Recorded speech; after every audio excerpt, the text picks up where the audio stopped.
You should not have needed to recognize me. No. An old suitcase should never decide the warmth of your service. I regret my actions. You lied to guests, manipulated availability, and called it strategy. It ends tonight. We were protecting the business. You mistook revenue extraction for leadership. Sir, I only did what any guest deserved. And you did it well, Sarah. That is not naivety. That is leadership before authority catches up.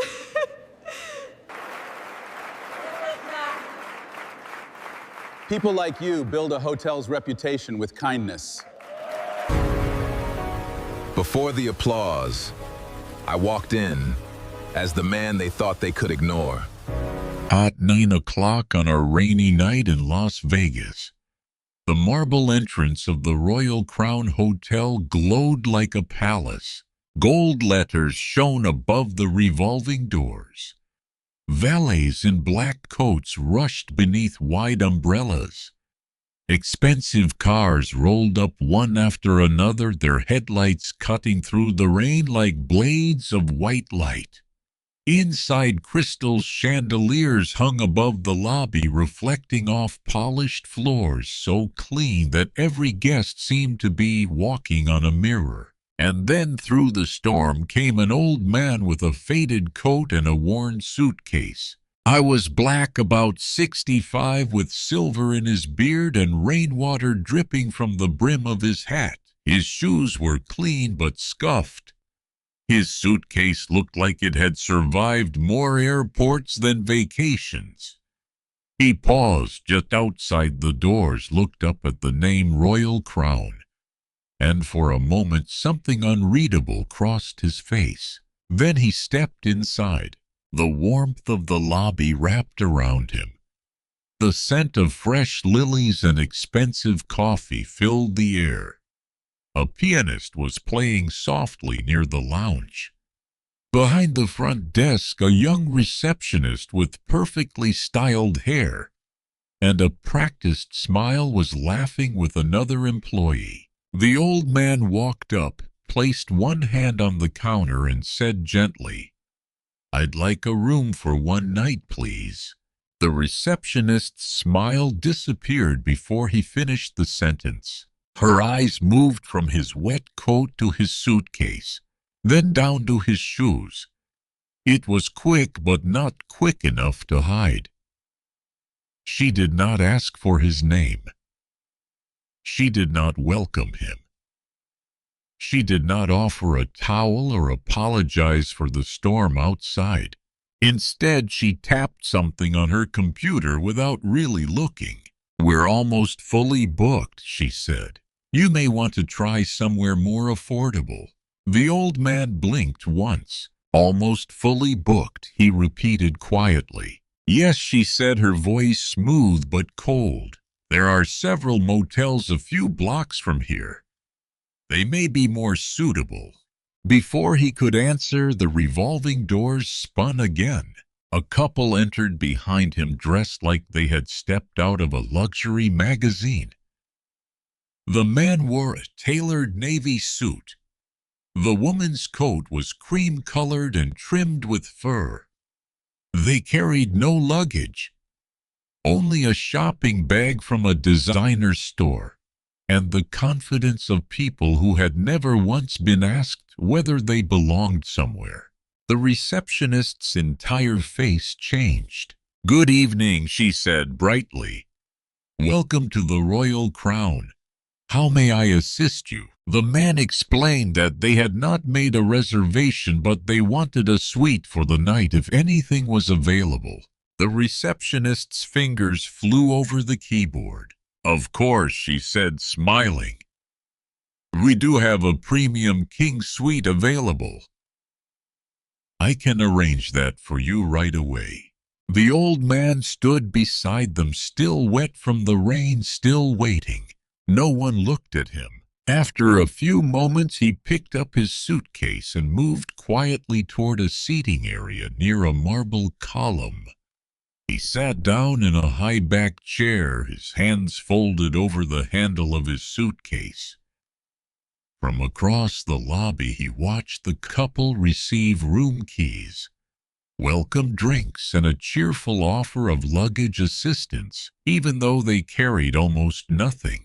The receptionist never looked back at him. She had no idea that the man she had dismissed was Robert Kingston, the founder and chairman of Kingston Hospitality, the company that owned more than 200 luxury hotels across the United States. She had no idea that the Royal Crown Hotel was part of his empire, and she had no idea that he had not come to Las Vegas for rest. He had come to find out whether the business he had built over 40 years still remembered the one rule he had written on the first page of his first employee handbook. A guest is not measured by what they wear, what they drive, or what they can spend. A guest is measured only by the fact that they walk through our door. For months, letters had been arriving at Robert Kingston's private office. Not formal complaints written by lawyers. Not angry emails from guests trying to get free upgrades. These were quieter, more painful, handwritten notes from families, business travelers, elderly couples, single mothers and workers who had saved for months to afford one night at a Kingston hotel. They all described the same feeling in different words. They had not been treated like guests. They had been treated like interruptions. One man wrote that a bellman ignored him until a wealthier-looking guest entered behind him. A grandmother wrote that she was made to wait in the lobby for 3 hours while other guests were checked in early. A young couple on their honeymoon wrote that staff laughed after seeing their debit card. Another guest said that when she asked for help carrying medical equipment to her room, an employee told her the hotel was not a hospital. Every time Robert forwarded the complaints to regional management, he received beautiful reports in return. Service scores were high.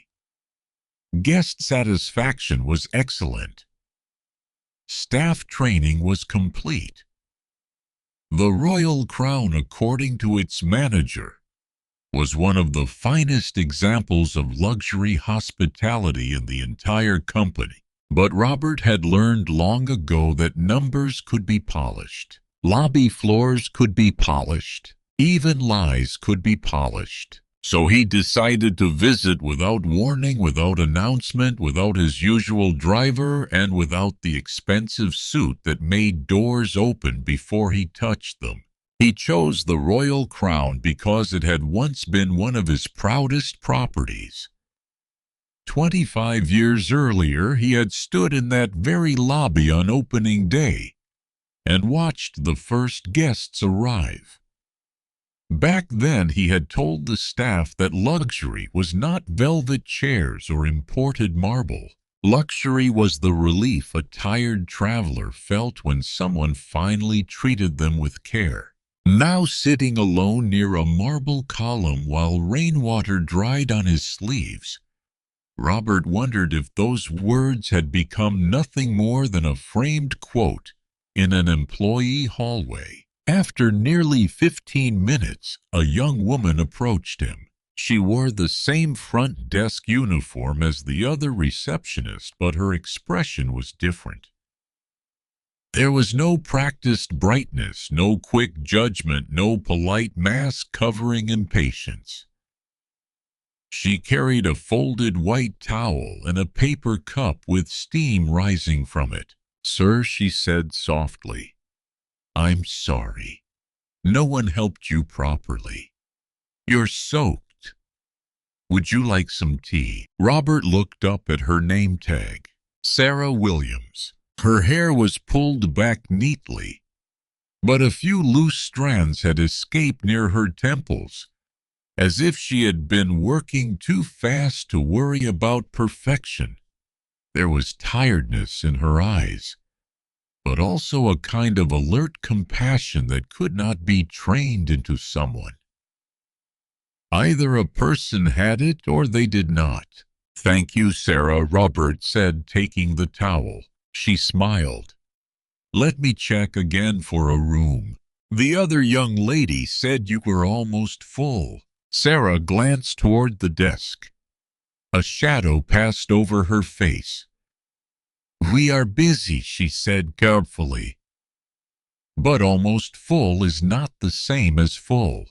That sentence stayed with Robert. Almost full is not the same as full. Sarah returned to the desk, typed for a moment, frowned, typed again, and then called someone in housekeeping.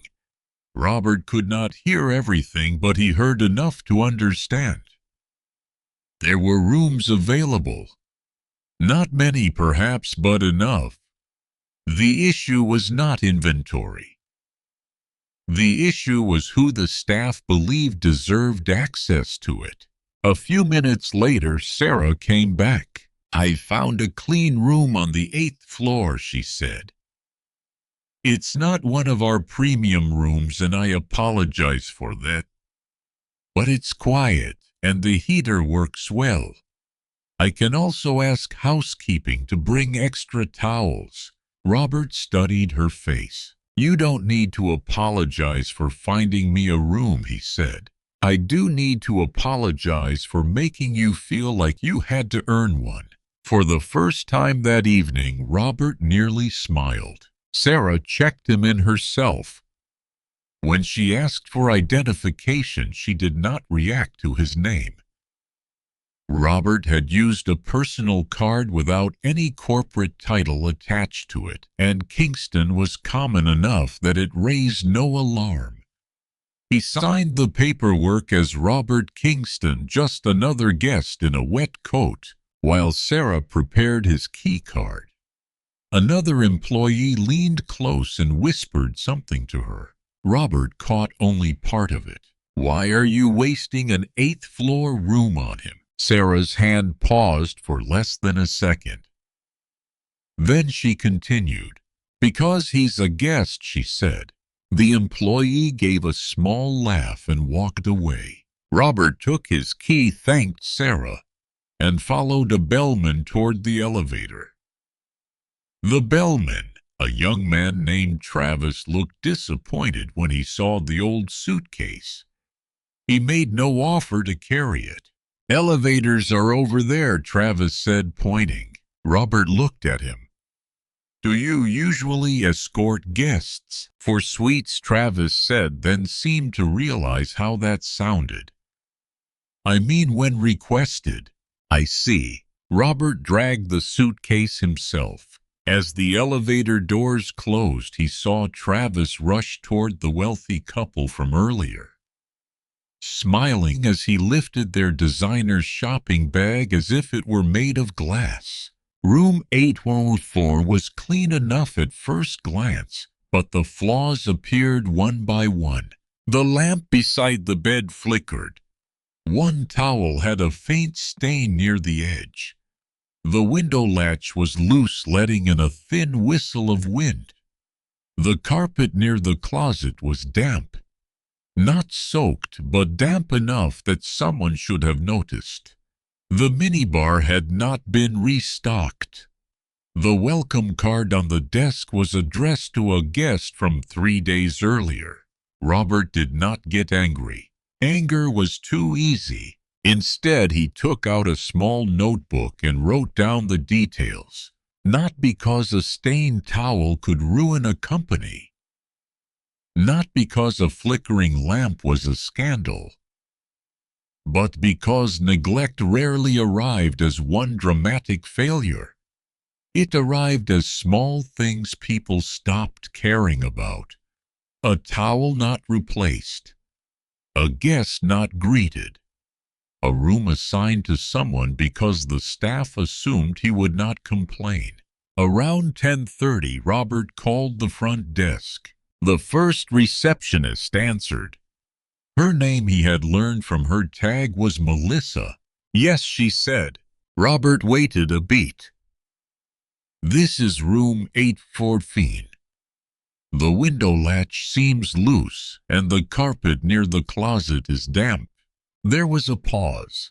We can send maintenance tomorrow. I'm only staying tonight. Then I can note it for after checkout. Robert looked at the rain hitting the glass. The room is drafty. Sir, we are very busy tonight. I understand. Is there another room available? Another pause.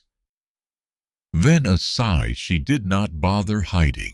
As I told you earlier, we are almost fully booked. Robert thanked her and hung up. 10 minutes later, there was a knock at the door. It was Sarah. She stood in the hallway holding a small maintenance kit. 2 clean towels and an apologetic expression. I'm sorry, she said. Maintenance is short-staffed tonight.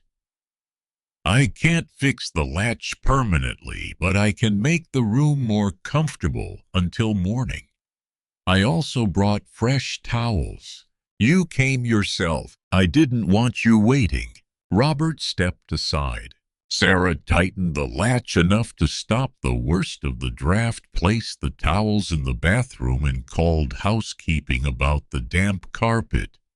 She did not know she was being tested.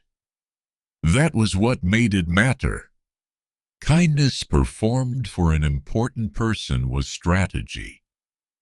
Kindness offered to someone powerless was character. Before she left, Robert asked, "Do things often run like this here?" Sarah's eyes flickered toward the hallway, then back to him. "We have good people," she said slowly. "But sometimes the wrong habits become normal when no one wants to challenge them." That sounds like a careful answer. It has to be. Robert nodded. After she left, he sat in the chair by the window and listened to the rain. He remembered the first motel he ever worked in long before he owned anything. He had been 19 years old, carrying bags in New Orleans for men who sometimes called him boy. Even after reading the name on his uniform, he remembered smiling because he needed the tips.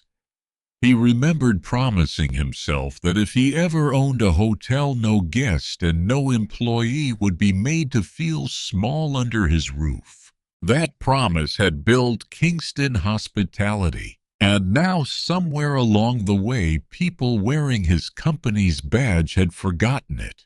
The next morning, Robert came down to the lobby wearing the same faded coat. A different shift was working, but the atmosphere felt the same. Staff moved quickly for guests in expensive clothes, and slowly for everyone else. A man in a delivery uniform stood near the concierge desk waiting for someone to help him find the conference entrance. 2 employees ignored him while discussing a private dinner reservation for a casino executive. Near the front desk, a family with 2 small children looked exhausted. The mother held a sleeping toddler against her shoulder, while the father tried to keep their older son from crying. Their luggage was piled beside them. Robert sat close enough to listen. The father explained that they had arrived early after a long drive from Arizona. Their room was ready according to a housekeeping message on his phone, and he was hoping they could check in before the official time because the children were worn out. Melissa, the receptionist from the night before, gave him a tight smile. "Early check-in is not guaranteed." "I understand," the father said. "We called ahead. They said if the room was ready, there is an early access fee." "How much?" Melissa named a figure high enough to make the father go still. He looked at his wife. She looked down at the toddler sleeping on her shoulder. "We already paid for the room," he said carefully. "Yes," Melissa replied. "For the standard check-in time." The father lowered his voice. Is there any way to make an exception? We've been driving since 3 in the morning. Melissa's smile did not change. I'm sorry. Those are the rules. Robert watched her screen from his angle. He could not read the details, but he saw the color-coded room status. The room was ready. The issue was not availability. The issue was that someone had discovered exhaustion could be turned into revenue. A few minutes later, Sarah came from the back office carrying a stack of folders. She saw the family, saw the sleeping child, and understood the situation before anyone explained it. Melissa, she said quietly, if the room is clean and assigned, we can check them in. Melissa's expression hardened. The manager said early access fees are required. For guaranteed early check-in, Sarah replied. Not for a room already sitting empty while a toddler sleeps in the lobby. The father looked from one woman to the other, embarrassed to be the reason for conflict. That embarrassment hit Robert harder than the fee. Guests should never feel ashamed for needing basic decency. Melissa leaned closer to Sarah. You don't get to override policy. Sarah kept her voice low. I'm not overriding it. I'm applying it correctly. Within 3 minutes, Sarah had checked the family in. She handed the older boy a small packet of cookies from the front desk drawer and told the parents the elevators were to the left. The mother's eyes filled with tears, not because cookies mattered, but because relief sometimes arrives through the smallest door. Robert wrote in his notebook, not all staff have forgotten. That sentence mattered too. Later that morning, Robert sat in the lobby cafe with a cup of black coffee listening. Hotels reveal themselves in the spaces between official service. A lobby is a stage, but it is also a confessional. Staff forget that quiet guests can hear. Managers forget that arrogance carries. Near the service corridor, 2 bellmen joked about which guests were worth the steps. One said he could tell from a suitcase whether someone would tip. Another said old guests complained more and paid less. A concierge bragged that he could get restaurant reservations for anyone who looked like they would make it worth his time. Around noon, Robert saw the general manager for the first time.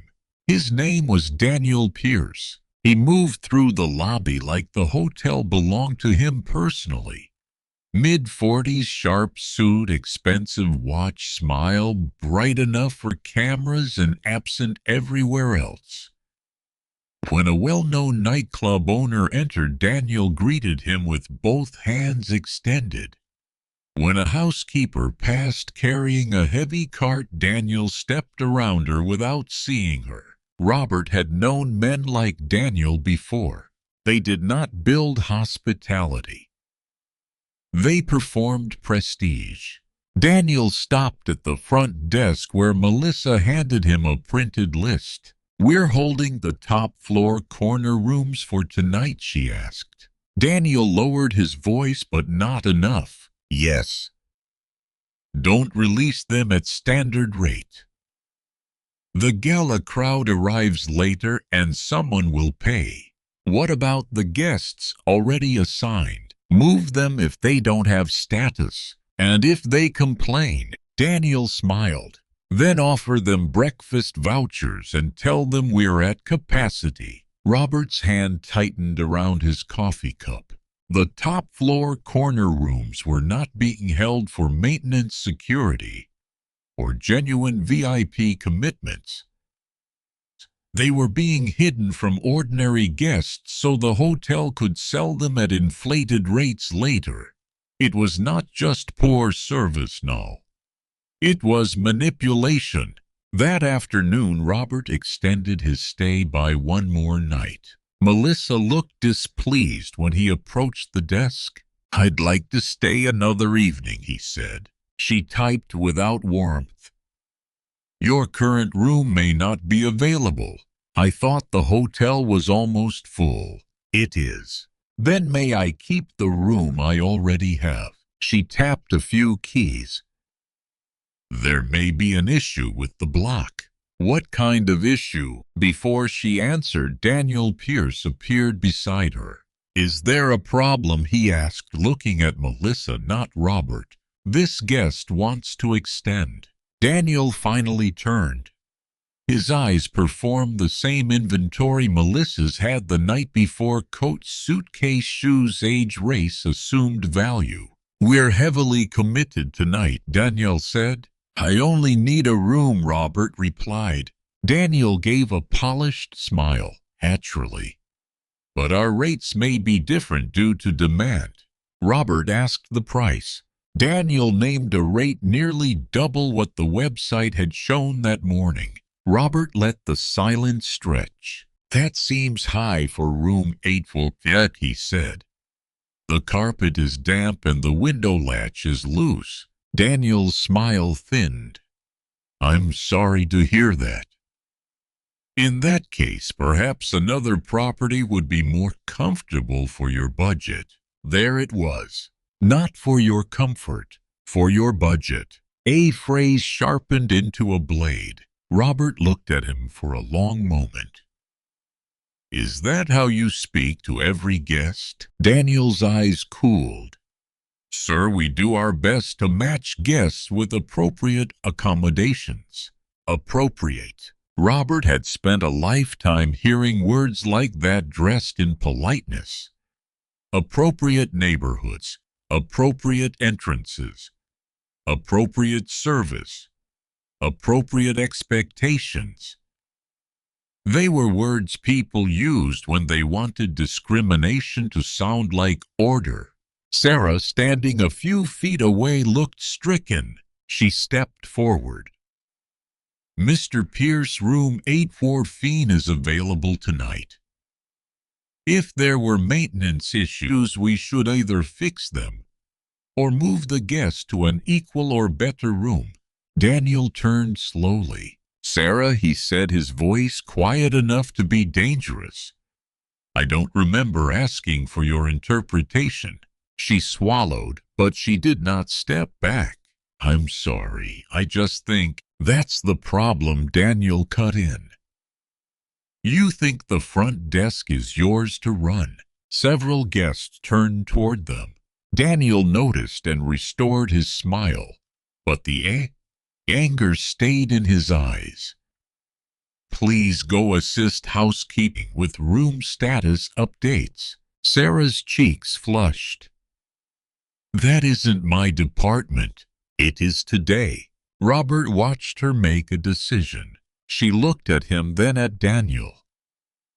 "Mr. Kingston arrived last night before several guests who received better rooms. He was told we were almost full when we were not. His maintenance request was dismissed. Now he is being pressured out of a room that is available. That is not service." The lobby seemed to hold its breath. Daniel stared at her. "You may finish your shift," he said coldly. "Then we'll discuss whether you have a future here." Sarah's face went pale. Robert said nothing, not because he lacked the power to stop it, because the truth was still unfolding, and stopping it too early would save only Sarah. Letting it continue would expose the sickness that had made her courage necessary. That evening, Robert went to the hotel restaurant. The host looked at his coat and told him there would be a 40-minute wait. Behind him, two men in luxury watches arrived without a reservation and were seated almost immediately. Robert waited. He watched. He wrote. At the bar, a server ignored an older woman trying to ask about a food allergy until her son, dressed in a business suit, returned from the restroom. Suddenly, the server became attentive. At another table, a young couple celebrating an anniversary was told the complimentary dessert mentioned in their booking did not apply to their rate. 10 minutes later, a casino promoter received 2 desserts without asking. The Royal Crown was not failing because it lacked training. It was failing because people had learned to divide guests into categories: important and unimportant, profitable and inconvenient, seen and unseen. And once a hotel begins sorting human beings that way, the chandeliers only make the cruelty brighter. The next morning, Robert found Sarah in the lobby near the concierge desk. She looked tired. There were shadows under her eyes. "Did you get in trouble?" he asked. She tried to smile. "I've been in trouble since my 3rd week here." "Why stay?" Sarah glanced around the lobby. "My mother cleaned rooms in hotels for 22 years, she said. When I was little, sometimes I sat in staff break rooms after school waiting for her shift to end. I saw how hard people worked behind the luxury. I also saw how guests treated them. Some were kind. Some acted like a uniform erased the person inside it." She paused. "I promised myself if I ever worked in hospitality, I would remember both sides. Guests deserve respect. Staff do too. But here everything has become about appearances. The right guest gets warmth. The wrong guest gets policy." Robert listened. Sarah continued. "I know I sound naive. People tell me that all the time. But I don't think basic dignity is naive." "No," Robert said quietly, "it isn't." She looked at him, then really looked as if something in his voice did not match the role he appeared to be playing. For one brief second, Robert wondered if she knew. But then Daniel Pierce called her name sharply from across the lobby, and the moment passed. By noon, the hotel was preparing for its 25th anniversary celebration. Large floral arrangements appeared near the ballroom entrance. A step-and-repeat banner displayed the Kingston Hospitality logo, beside the words, 25 years of excellence. Regional executives began arriving in dark suits. Champagne glasses were arranged on silver trays. A string quartet replaced the lobby pianist. Employees moved with nervous speed, adjusting name tags, polishing counters, already polished, hiding anything that looked ordinary. Robert watched from the second-floor balcony. No one had recognized him. That fact told him more than he expected.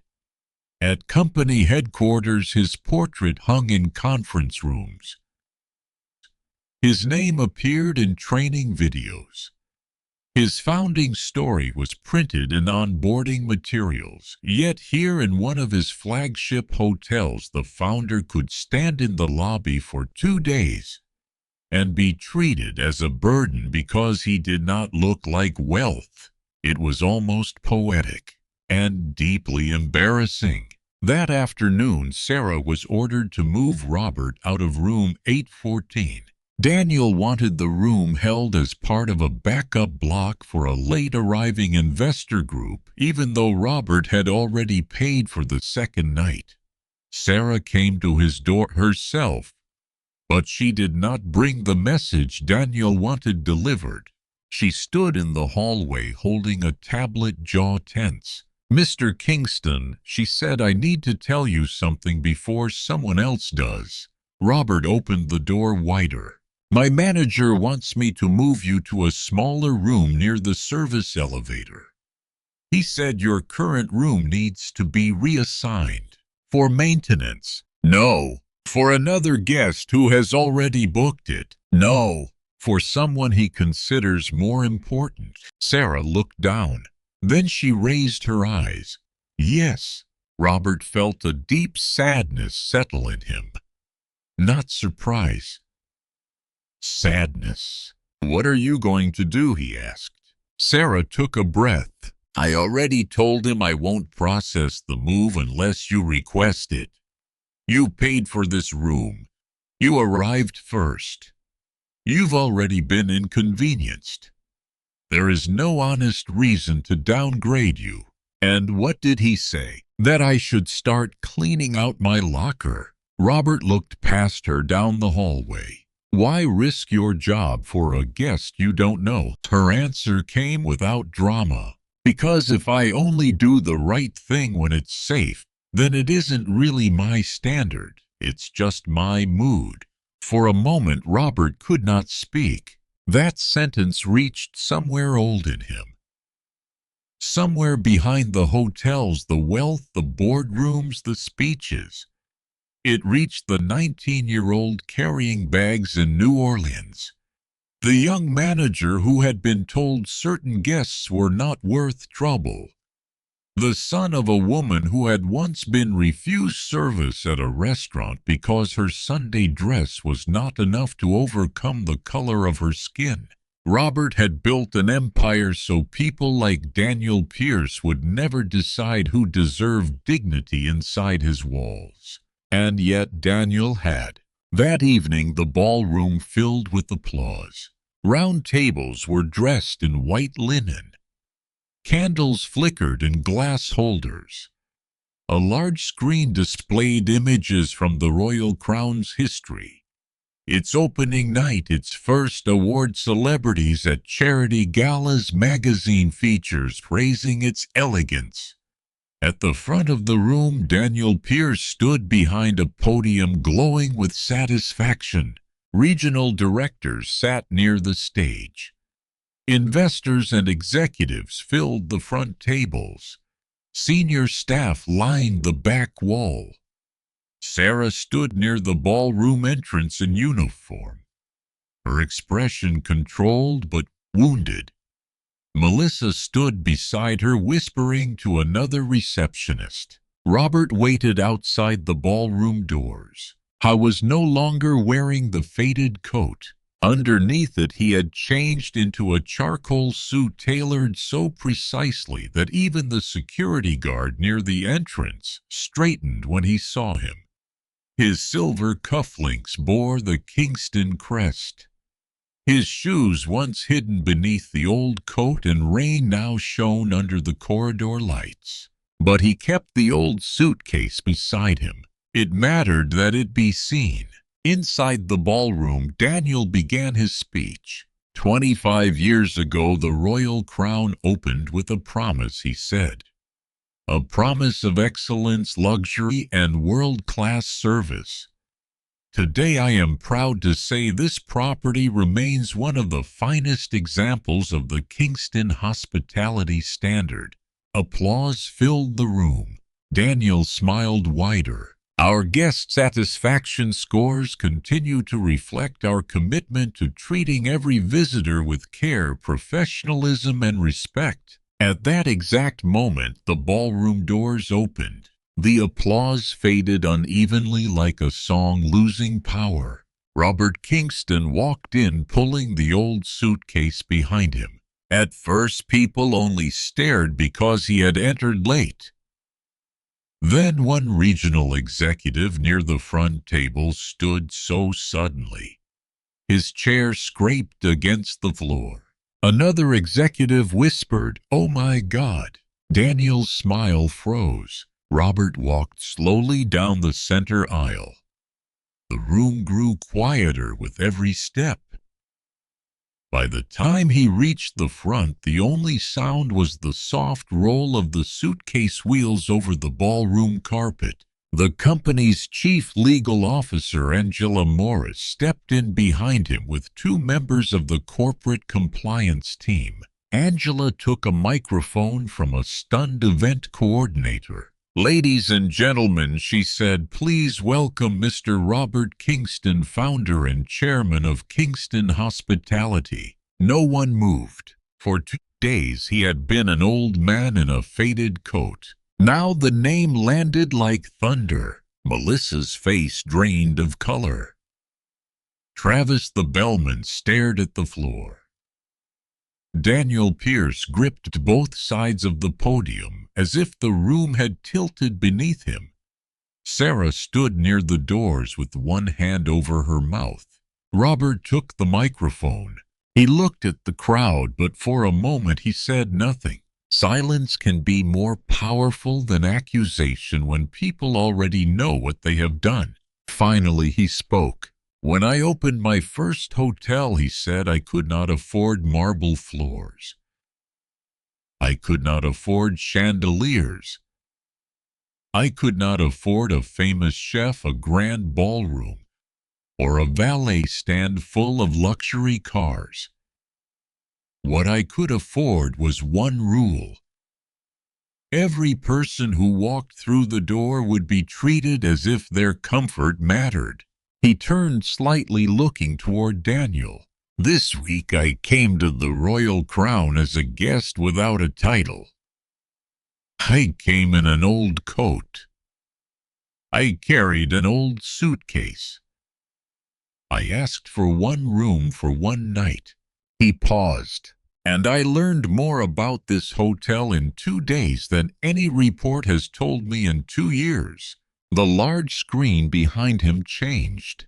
The anniversary slideshow vanished. In its place appeared security footage from the lobby. There was Robert at the front desk, rain dripping from his coat while Melissa looked him up and down. The audio had been enhanced enough for the room to hear her suggest he try somewhere more affordable. Then the footage showed the wealthy couple arriving without a reservation and being offered a premium suite immediately. A murmur moved through the ballroom. The video changed. Travis pointing Robert toward the elevators instead of helping with his suitcase. Then Travis rushing to assist guests who looked wealthier. The restaurant host making Robert wait while seating others who arrived later.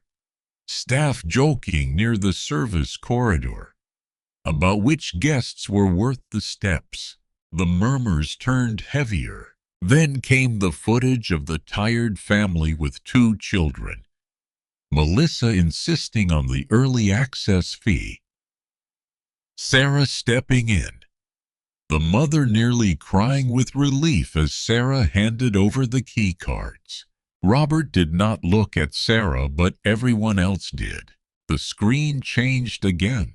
This time it showed Daniel near the front desk, telling Melissa to hold top-floor rooms for late-arriving guests willing to pay more. It showed him instructing staff to move guests if they don't have status. It showed his conversation with Robert, his polished suggestion that another property might be more comfortable for Robert's budget. Daniel's mouth opened, but no words came. Robert lifted one hand and the video stopped. "I want everyone in this room to understand something," he said. "This is not a story about one rude receptionist. It is not about me bellman hoping for a tip. It is not about one manager having a stressful week. This is what happens when a culture becomes comfortable with contempt." The word hung in the air. Contempt. Not mistake, not oversight, not policy confusion. Contempt. Robert continued. "You can teach someone how to check in a guest.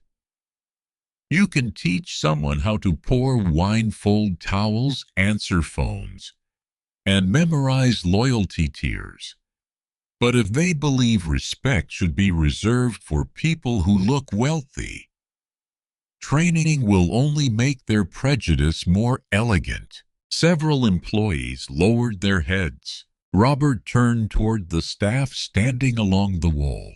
Some of you saw what was happening and said nothing. Some of you participated. Some of you laughed. Some of you decided that a guest with an old suitcase was not worth effort, not worth warmth, not worth honesty. His voice remained calm, which made it worse. This company bears my name. That means your behavior did too. Daniel finally found his voice. Mr. Kingston, he said, stepping away from the podium. If I may explain. Robert looked at him. Explain what, Mr. Pierce? Daniel swallowed. The hotel operates under intense revenue pressure. We have targets and sometimes decisions are made to protect the business. To protect the business, Robert repeated. Yes. The room management strategy may have been aggressive, but Robert interrupted softly. You lied to guests. Daniel's face tightened. You manipulated availability. He said nothing. You punished employees who tried to act with integrity. Daniel glanced toward Sarah, then away. And you mistook revenue extraction for leadership. The room was completely still. Robert set the microphone down on the podium and picked up a folder Angela handed him, effective immediately. He said Daniel Pierce is removed as general manager of the Royal Crown Hotel. A full audit of room allocation fees, guest complaints, and staff conduct will begin tonight.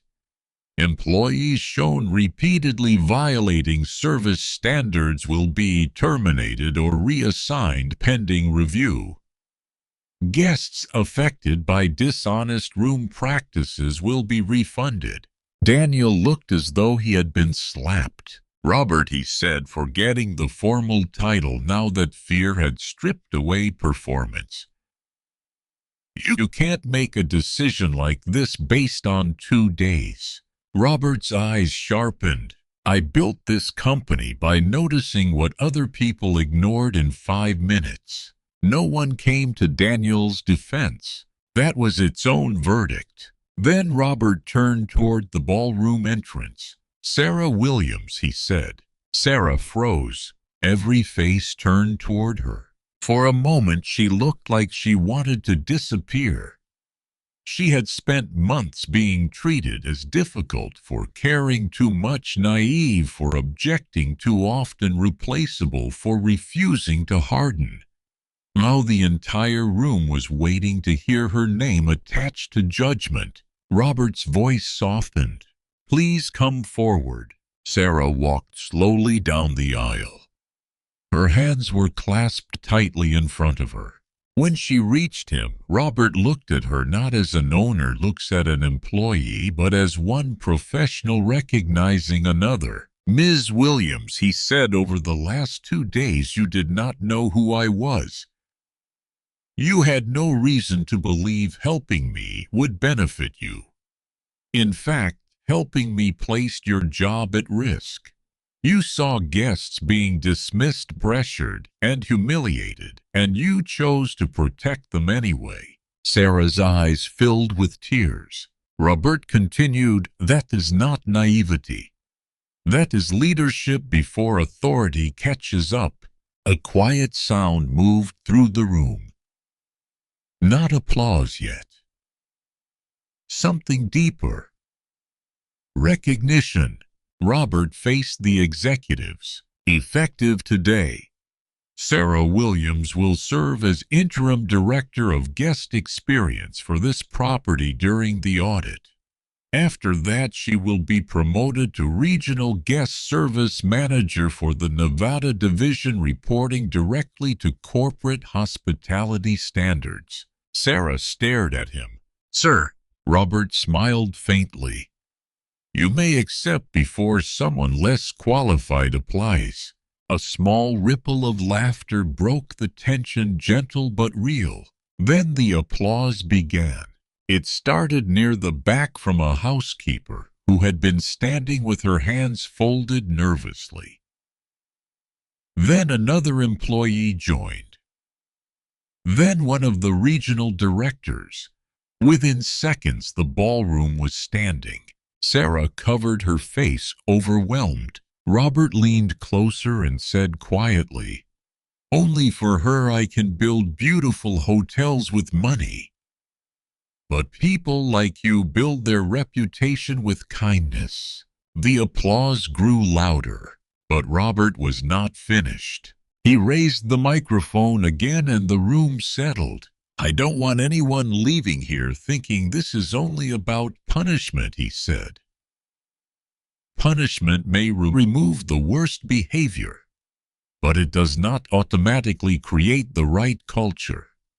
Starting tomorrow, this hotel will retrain every department. Not with slogans, not with videos people half watch while checking their phones. Real training, real accountability, real authority for employees to do the right thing without fear." He looked toward the staff. "If a guest arrives early and the room is ready, we will not hold comfort hostage. If a guest wears an old coat, we will not assume they are worth less. If a guest asks for help, we will not inspect their shoes before deciding whether they deserve it. And if any manager tells you profit matters more than dignity, you will report that manager even if their office is bigger than yours." Some employees nodded. Others looked ashamed. A few looked frightened. Robert welcomed all three reactions. Shame could become change. Fear could prevent harm. Agreement could become courage. After the event, Danielle Pierce left through a side corridor without speaking to anyone. Melissa tried to apologize to Robert near the lobby, but the apology collapsed under its own convenience. She said she had been following the culture around her. She said she never meant to offend anyone. She said she had not recognized him. That last sentence told Robert everything. "You should not have needed to recognize me," he said. Melissa had no answer. The audit began before midnight. Corporate staff reviewed reservation logs, room blocks, fee overrides, guest complaints, and security footage. What they found confirmed what Robert had already seen. Rooms had been withheld from regular guests to create artificial scarcity. Early check-in fees had been applied inconsistently, usually to guests who appeared tired, inexperienced, or unlikely to challenge them. Upgrades had been offered generously to wealthy-looking guests and denied to others even when available. Employees who objected had been labeled difficult. Within a week, several staff members were gone. Others remained but under strict review. Some changed because they were afraid to lose their jobs. A few changed because they were ashamed when they saw themselves on video. And a small number changed because Sarah, now in a position of real authority, did something Danielle Pierce never had. She taught without humiliating. She stood with housekeepers and asked what prevented rooms from being ready on time. She met with bell staff and changed the tipping culture so guests received help before anyone guessed what they might pay. She rewrote front desk guidelines so policies could no longer be used as weapons against exhausted families. She created a simple rule for room issues. If the hotel failed the guest, the hotel fixed it before defending itself. At first, some employees resisted. They were used to Daniel's world, where the goal was to impress the rich and manage the rest. Sarah's standard felt harder because it required attention, even when no one important was watching. But slowly the lobby changed. Not in architecture. The chandeliers were the same. The marble still shone. The floral arrangements still smelled expensive.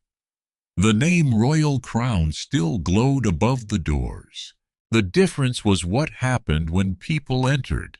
A construction worker arriving after a delayed flight was greeted before the man behind him in a designer suit.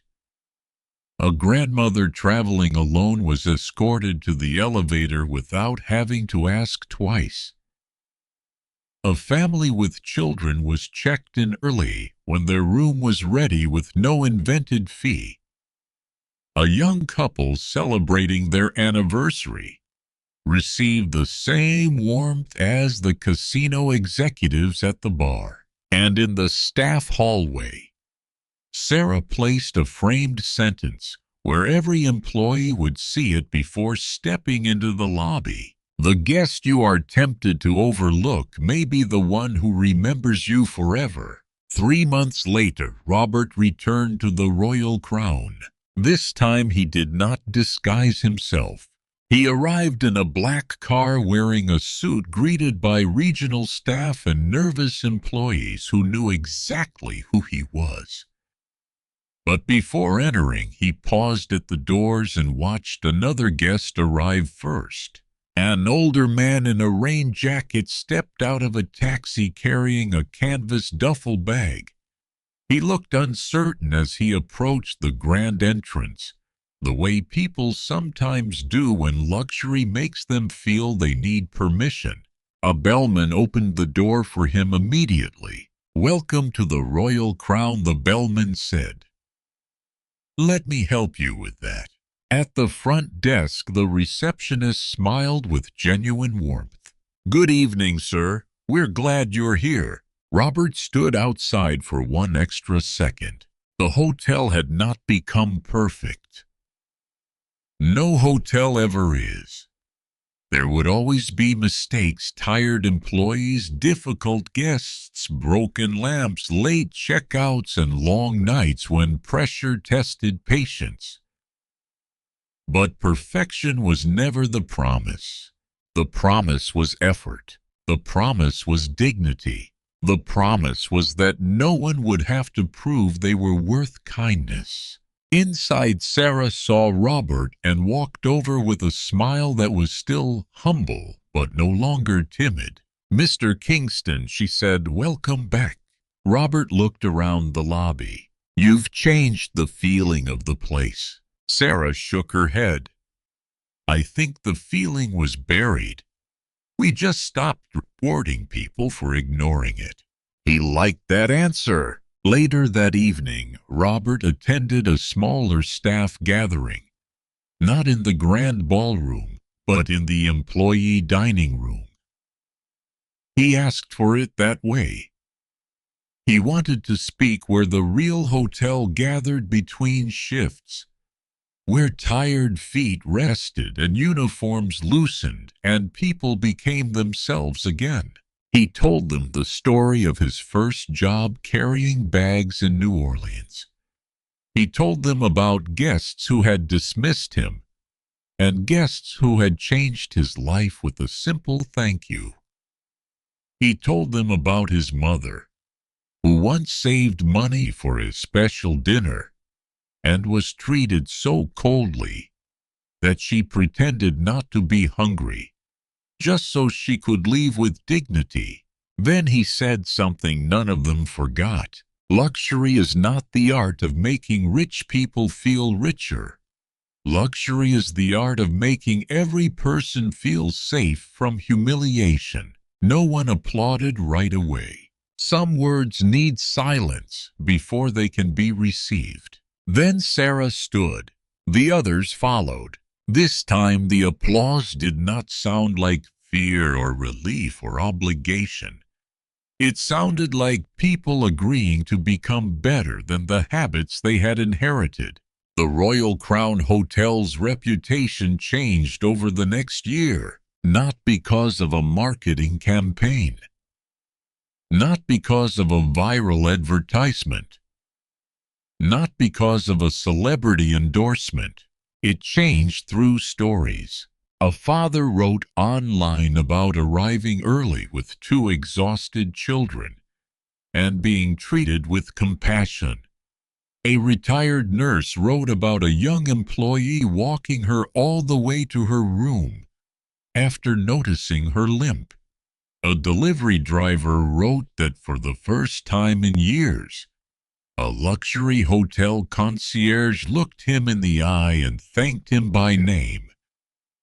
A businesswoman wrote that she watched staff treat a backpacking student with the same respect they gave a millionaire investor. Those stories traveled farther than any polished slogan could, and somewhere in each of them was the echo of one rainy night. One old suitcase, one receptionist's cold judgment, one manager's arrogance, and one young woman who refused to let dignity become a luxury upgrade. Years later, when Robert Kingston was asked in an interview why he still visited his hotels unannounced, he did not talk about revenue standards or brand protection. He simply said, "Because the truth of a place is revealed in how it treats someone it does not think it needs." That became one of the most quoted lines in the company. But Sarah knew the deeper truth. A hotel is not judged by the number of stars mounted outside its entrance. It is judged in the first breath a guest takes after stepping in from the rain. It is judged in whether their shoulders relax or tighten. It is judged in whether an employee sees a person or a price point. It is judged in the quiet moment before anyone knows a name, a title, a bank balance, or a connection. Because respect that depends on status is not respect. It is calculation. Kindness that appears only for important people is not kindness. It is performance. And service that changes according to someone's coat, suitcase, accent, age, race, or fear is not luxury. It is failure wearing a beautiful uniform. The Royal Crown still had marble floors. It still had crystal chandeliers. It still had suites with skyline views and restaurants where reservations were difficult to get. But after that night, its greatest feature was something no brochure could photograph. A guest could walk through the doors, unsure, tired, ordinary, overlooked by the world outside, and be greeted as if they mattered before anyone knew whether they were powerful. That was the standard Robert Kingston had built his life trying to protect. And in the end, it was not protected by a billionaire in a tailored suit. It was protected by a young receptionist who handed a wet old man a towel, brought him tea, and decided that doing the right thing was worth more than keeping the wrong people comfortable. The old suitcase was eventually placed in a glass case at Kingston Hospitality headquarters. Not because it was expensive, not because it was rare, but because it reminded every executive who passed it that a company's values are never tested in the boardroom when everyone is watching. They are tested at the front desk on a rainy night. They are tested when the guest looks tired. They are tested when the suitcase is old. They are tested when kindness costs something. And they are proven by the people who offer it anyway.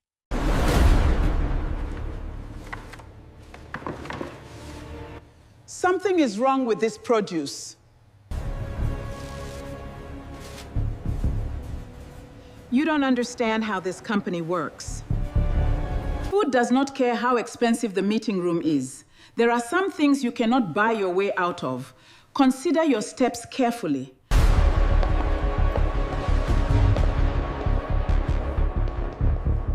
We have systems for this.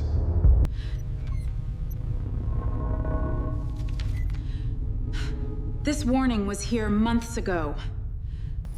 How did we miss this? We don't know. We're still running the analysis. Find out, now!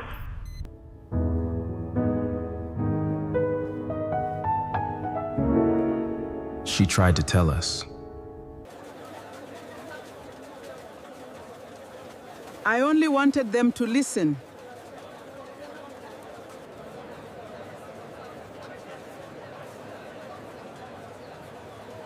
We failed to hear the truth.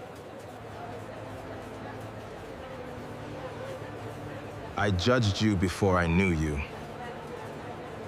Respect should come before recognition. I know, ma'am. I was wrong. I apologize. I hear you, son. Thank you.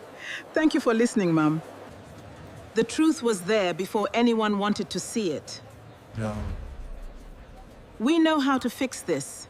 The conference room on the top floor of Anderson Foods had never been that quiet.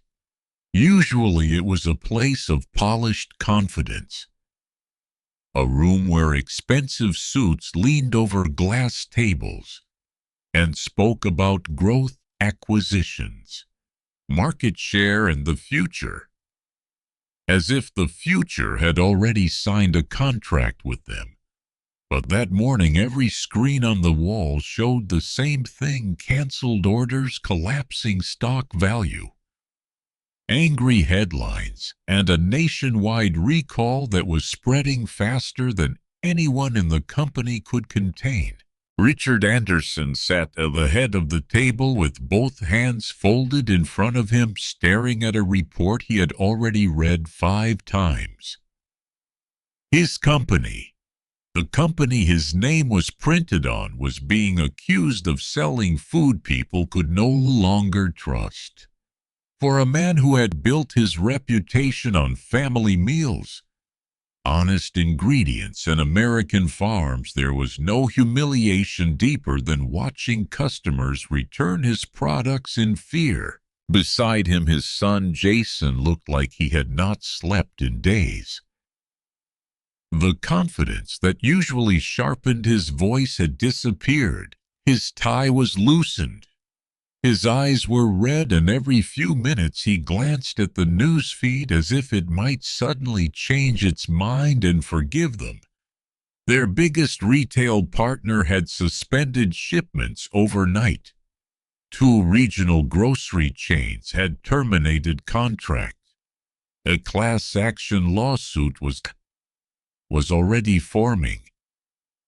The banks wanted answers. The board wanted a rescue plan. The public wanted someone to blame. Then the quality director, a woman named Elaine Foster, placed an old folded note on the table. It was not printed on company letterhead. It was not written by a consultant. It was not part of any official audit. It was just a sheet of yellow paper creased at the edges with handwriting that looked careful and old-fashioned. Elaine said she had found it in a file attached to a dismissed supplier concern from months earlier. A produce warning, a specific one. Cold chain risk. Wash water risk. Signs of field stress. A recommendation to stop using Silver Ridge until the lots were tested again. Richard leaned closer and saw the name at the bottom, Margaret Wilson. For a moment he did not understand why the name made his chest tighten.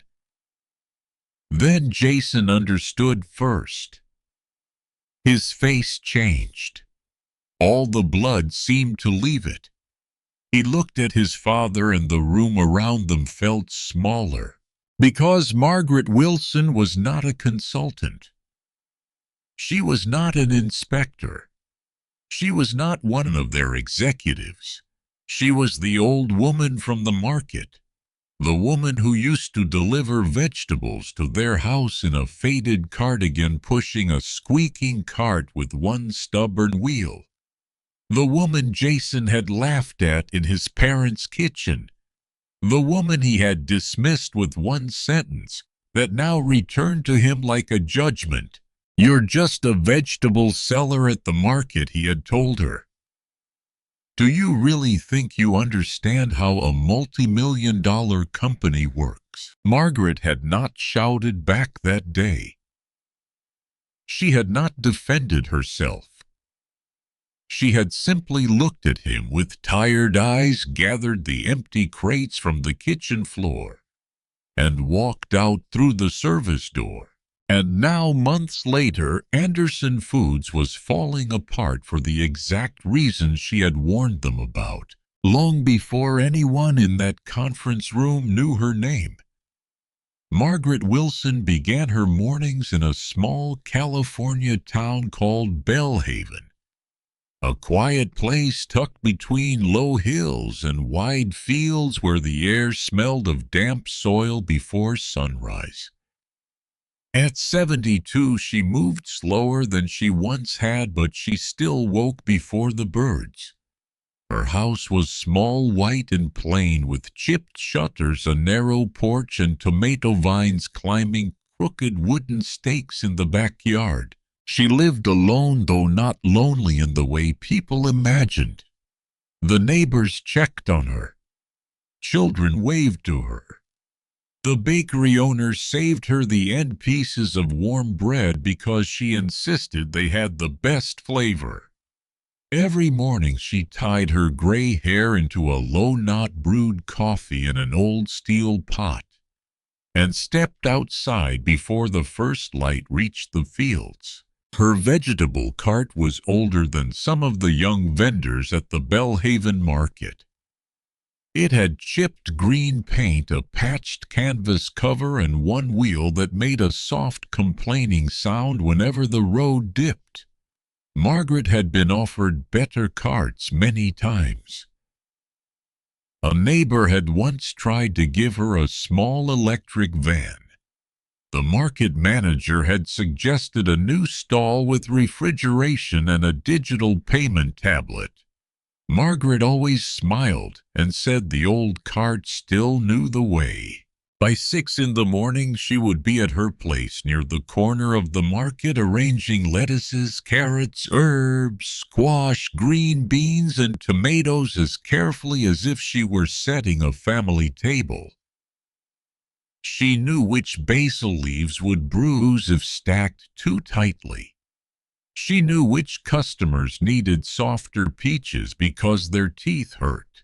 She knew that Mrs. Alvarez liked the smallest cucumbers for pickling, and that the young single father who came every Thursday pretended to buy vegetables for himself when most of them were for his 2 little girls. People called her Miss Margaret, even people twice her size and half her age. She dressed simply: cotton dresses, worn sweaters, practical shoes with mud along the edges. Her hands were lined and strong, with nails trimmed short and permanent traces of earth near the cuticles. To strangers passing through Bellhaven, she looked like a poor elderly woman earning a few dollars to survive. To the people who bought from her every week, she was part of the town's rhythm, like the church bell, the train whistle, and the smell of bread from Hale's bakery. Margaret did not talk much about her past. If someone asked whether she had always sold vegetables, she would say she had always loved growing things. If someone asked whether she had children, she would say life had given her many young people to care about, though none had stayed under her roof. If someone noticed the thin gold ring she still wore on her left hand, she would touch it once with her thumb and change the subject gently. Her husband Thomas had been gone for 9 years. His death had altered her life more completely than any business deal ever had. After he passed, the noise of her old world became unbearable. Board meetings, foundation dinners, interviews, glossy magazines, awards with her name engraved in silver. All of it began to feel like furniture in a house where the person she loved no longer lived. So Margaret stepped away. Not in anger and not in defeat. She stepped away because she wanted to remember what food meant before it became numbers on a spreadsheet. Food had begun for her in soil, not strategy. In her childhood, it meant her mother washing carrots in a metal basin behind a rented house. It meant her father coming home with sunburned arms and cracked lips after 12 hours in the fields. It meant farmers who could tell from the smell of wind whether the next week would be kind or cruel. Margaret had built her life from that world. But after Thomas died, she returned to it quietly, not as a queen returning to her kingdom, but as an old woman returning to the one place that never asked her to pretend. The Anderson family entered Margaret's life through a side door. As wealthy families often do with people they barely notice. Richard Anderson owned Anderson Foods, one of the most recognizable food companies in the country. Its commercials showed golden kitchens, smiling grandparents, children carrying lunch boxes, and farmers standing in sunlight beside perfect rows of vegetables. The company had begun decades earlier as a regional producer of soups and prepared meals, but under Richard, it expanded into refrigerated salads, vegetable bowls, organic sauces, frozen entrees, and premium grocery lines sold in nearly every state. Richard liked to say his company fed busy families with ingredients they could trust. In public, he spoke warmly about American farms. He knew how to stand in a field for a photograph, how to hold a crate of tomatoes without looking awkward, and how to say the words farm to table with convincing sincerity. But as Anderson Foods grew, the farms became farther away from the people making decisions. Suppliers became contracts. Produce became inventory. Quality became a department. Trust became a brand promise printed on packaging. Richard was not a cruel man by nature. That made his failure more ordinary and in some ways more dangerous. He had grown comfortable. He believed the systems around him because the systems had made him rich. If a supplier had certifications, he trusted the certifications. If a dashboard showed green, he trusted the dashboard. If an executive told him everything was under control, he moved on to the next expansion plan. His son Jason had inherited the confidence without inheriting the patience.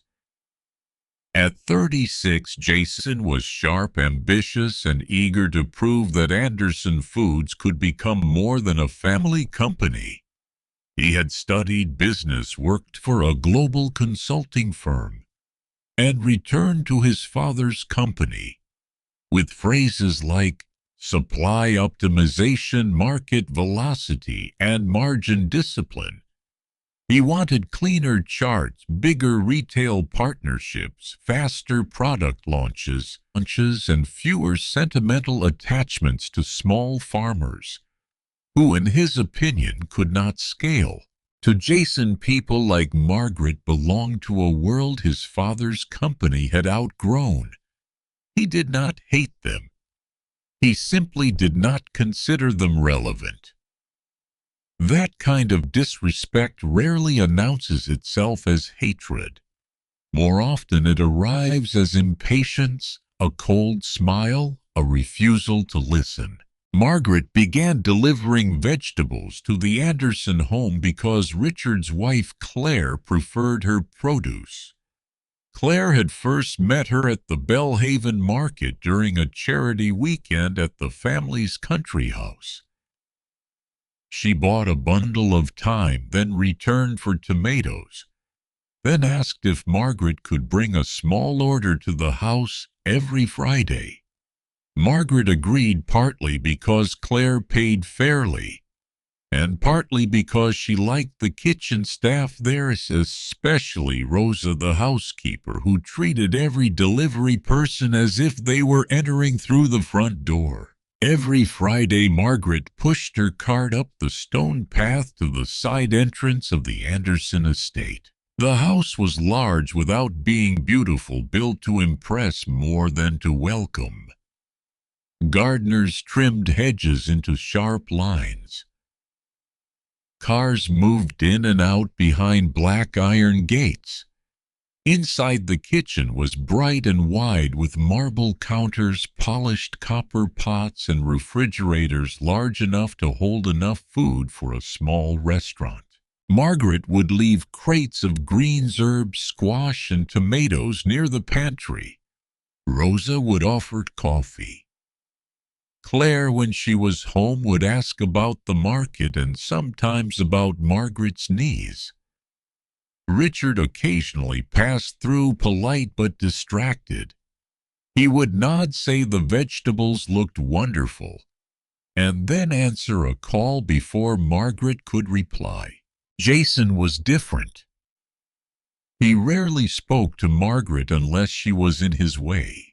Once, when she was bending slowly to lift a crate, he stepped around her with a phone pressed to his ear and said, not quite under his breath, that the service entrance was becoming too crowded. Another time, during a family brunch, he told Rosa to move Margaret's cart away from the patio before guests arrived, because it spoiled the look of the place. Margaret heard him. Rosa heard him. Claire pretended not to, which hurt Margaret more than Jason's remark. Margaret did not complain. She had lived long enough to know that pride often begs for an audience. She gave it none. The warning began with a box of spinach. It was a Friday in early spring, warm for the season, with a dry wind crossing the valley. Margaret arrived at the Anderson house carrying her usual order. But when Rosa opened the side door, Margaret noticed 3 large commercial produce crates stacked near the prep sink. They were stamped with the name Silver Ridge Agricultural Supply, a large distributor Anderson Foods had recently begun using for several high-volume product lines. Margaret had heard that name before. Vendors talked. Farmers talked more. Silver Ridge had been buying aggressively across the valley, promising fast payments and national exposure, then pressuring smaller farms into volume commitments that left little room for caution. Some growers liked them. Some feared them. A few had quietly stopped selling to them after complaints about storage delays, and rushed harvests after unexpected irrigation problems. Margaret did not go near the crates at first. She only glanced at them. But there are things a person sees after a lifetime with produce that others miss entirely. The spinach looked too wet along the stems. Not freshly washed, but wet, the kind that clings after greens sit too long in the wrong temperature. Some leaves had faint yellowing near the veins, not enough to alarm a casual cook, but enough to make Margaret pause. A bunch of cilantro near the top had darkened edges, and the smell rising from the crate was almost clean, but not quite. Beneath the coldness was a sour trace. She asked Rosa where the crates had come from. Rosa shrugged and said Jason had sent them over from a pilot product test. The company kitchen was preparing samples for a new line of refrigerated vegetable bowls. The Anderson family wanted to try them at home before a retail presentation the following week. Margaret wiped her hands on her apron and leaned closer, not touching the produce, only looking.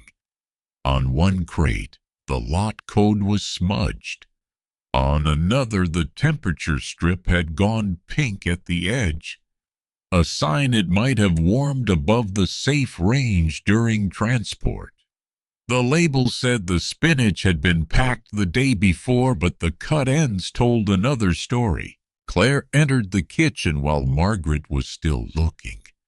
She smiled lightly and asked if Margaret was inspecting the competition. Margaret smiled back, but her eyes stayed on the crate. She asked gently whether Anderson Foods had recently changed suppliers for its greens. Claire said she did not know, but Jason had been proud of a new sourcing deal that would make the company more competitive. The word competitive landed heavily in Margaret's mind. In food, cheaper was rarely just cheaper. Somewhere someone usually paid the difference. Richard came in a few minutes later, followed by Jason, who was talking fast about a meeting with a national grocery chain. He stopped when he saw Margaret beside the Silver Ridge crates. Jason's expression tightened with irritation. He asked why the market woman was touching company product. Margaret said she had not touched anything. Then she spoke carefully, as if placing fragile glass on a table. She told Richard the produce did not look right. She said the lot codes should be verified. The temperature logs should be checked, and the wash water records from the packing facility should be reviewed before Anderson Foods used Silver Ridge at scale. Jason gave a short laugh. Not loud, but sharp enough to cut. Richard frowned, more confused than offended. He asked Margaret what she meant by wash water records. Margaret explained that greens can look acceptable and still carry risk if the cold chain breaks or if the wash system is rushed, especially when a distributor is combining lots from multiple farms under pressure. She mentioned leaf stress, swarm transport, and the way the crates smelled.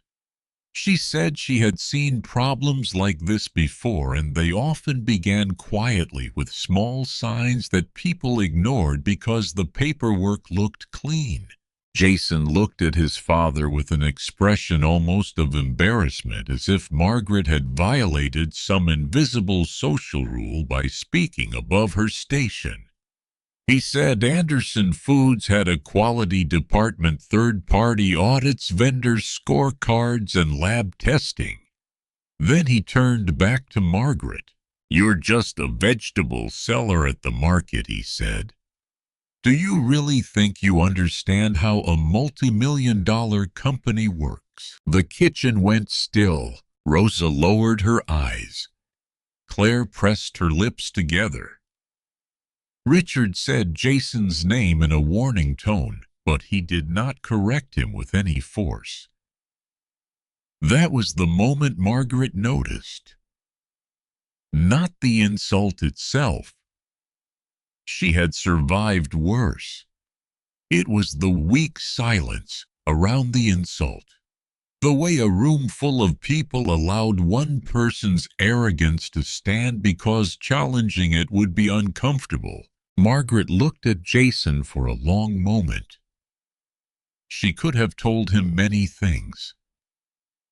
She could have told him that she had negotiated contracts larger than his annual division budget before he entered college. She could have told him that she had sat across from senators, regulators, farmers, scientists, and CEOs. She could have told him that the traceability systems his company bragged about had been modeled in part on work her own team pioneered decades earlier. Instead, she only said that food does not care how expensive the meeting room is. If something is wrong, it is wrong. Jason smiled as if that proved his point. Margaret turned to Richard and said quietly that she hoped she was mistaken. Then she left a short written note with Rosa gathered her empty crates and walked out through the side entrance. The old cartwheel squeaked against the stone path. No one followed her. That afternoon, Jason told his quality team to proceed with the Silver Ridge contract. He described Margaret's concern as noise from a local vendor and said the company could not allow anecdotal fears to interfere with a major expansion. He was under pressure from retailers, from investors, and from his own hunger to prove he could deliver higher margins than his father ever had. Silver Ridge offered volume, speed, and pricing that smaller farms could not match. To Jason, that was the future. Richard saw the note later. He read it once, sighed, and placed it on his desk. He told himself he would ask Elaine Foster to look at it. Then a call came in from a distributor in Chicago, followed by a packaging crisis in Arizona, followed by a dinner with investors. By Monday, the note had been moved into a folder. By Wednesday, it was no longer in his thoughts. Margaret, however, could not forget the crates. Over the next few weeks, she began asking quiet questions at the market. Not gossip, not accusation, just farmer questions. Had anyone sold to Silver Ridge? Had payments arrived on time? Were they pushing growers to harvest after the heat spike? Had anyone heard about wash line delays at the packing facility near Merced? The answers came in fragments. A lettuce grower said Silver Ridge had rejected a shipment but kept the lot number active. A small herb farmer said trucks had waited too long in the sun before loading. Another grower, an older man named Miguel Alvarez, said his nephew had quit a packing job after complaining about cleaning cycles being shortened. None of it was proof. Margaret knew the difference between suspicion and evidence. But suspicion, when handled honestly, is the beginning of prevention. So she wrote one more letter, this time more formal. She addressed it to Richard Anderson and copied the quality department, though she had no company email and had to send it through regular mail. She included the lot code she had seen, the conditions she noticed, and the recommendation that Anderson Foods pause new Silver Ridge products until independent testing could be completed. Weeks passed. No one answered. At the Anderson offices, the company moved in the opposite direction. Jason's new vegetable bowl line tested well with retailers. The packaging looked beautiful, clean fonts, green fields, a smiling promise of freshness. The marketing team prepared a launch campaign around real farm ingredients for real family days. Influencers received sample boxes. Grocery buyers praised the price point. Richard appeared on a business program and said Anderson Foods was bringing trustworthy fresh meals to more American tables than ever before. In Bellhaven, Margaret saw the commercials on the small television above the bakery counter. She watched a child lift a forkful of greens while sunlight poured across a perfect kitchen that did not smell of soil trucks, sweat, sanitizer, or fear. She did not say anything. She paid for her bread and went back to her cart. The first sign of trouble reached Anderson Foods as a customer complaint. Then another, then a regional health alert. At first, the company treated the incidents as isolated. Customer service issued apologies. The quality department tested retained samples. Silver Ridge sent documentation showing compliance. Jason insisted the reports were statistically insignificant and warned against overreacting. Elaine Foster was not convinced. She had joined Anderson Foods years earlier because she believed in the company's old promise. She was careful, serious, and often dismissed by executives as too slow. When she requested a deeper audit of Silver Ridge, Jason told her the timing was impossible. The retail rollout was too large, the marketing commitments too expensive, the production schedule too tight. He told her to work with the supplier, not against them. Then the state inspectors called. Within 48 hours, Anderson Foods faced a recall across multiple states. The affected products were traced to greens processed through a Silver Ridge facility, whose records did not match shipment realities. Temperature logs had gaps. Lot numbers had been blended. Cleaning documentation appeared complete at first glance. But investigators found repeated timing irregularities. Product that should have been held for testing had moved into production. The headlines were merciless. Anderson Foods announces recall of refrigerated vegetable bowls. Federal agencies investigate supplier practices. Customers question safety of trusted family brand. By the end of the week, television anchors were standing outside grocery stores holding Anderson products like evidence at a trial. Richard felt the damage first as disbelief. He had survived business setbacks before bad quarters, failed product lines, labor disputes, pensive lawsuits. But this was different. Food trust is not like a stock price. It does not recover just because someone promises it should. It lives in kitchens, lunchboxes, refrigerators, and the small private decisions people make when feeding someone they love. Once fear enters that space, it is hard to remove. Jason responded at first with anger.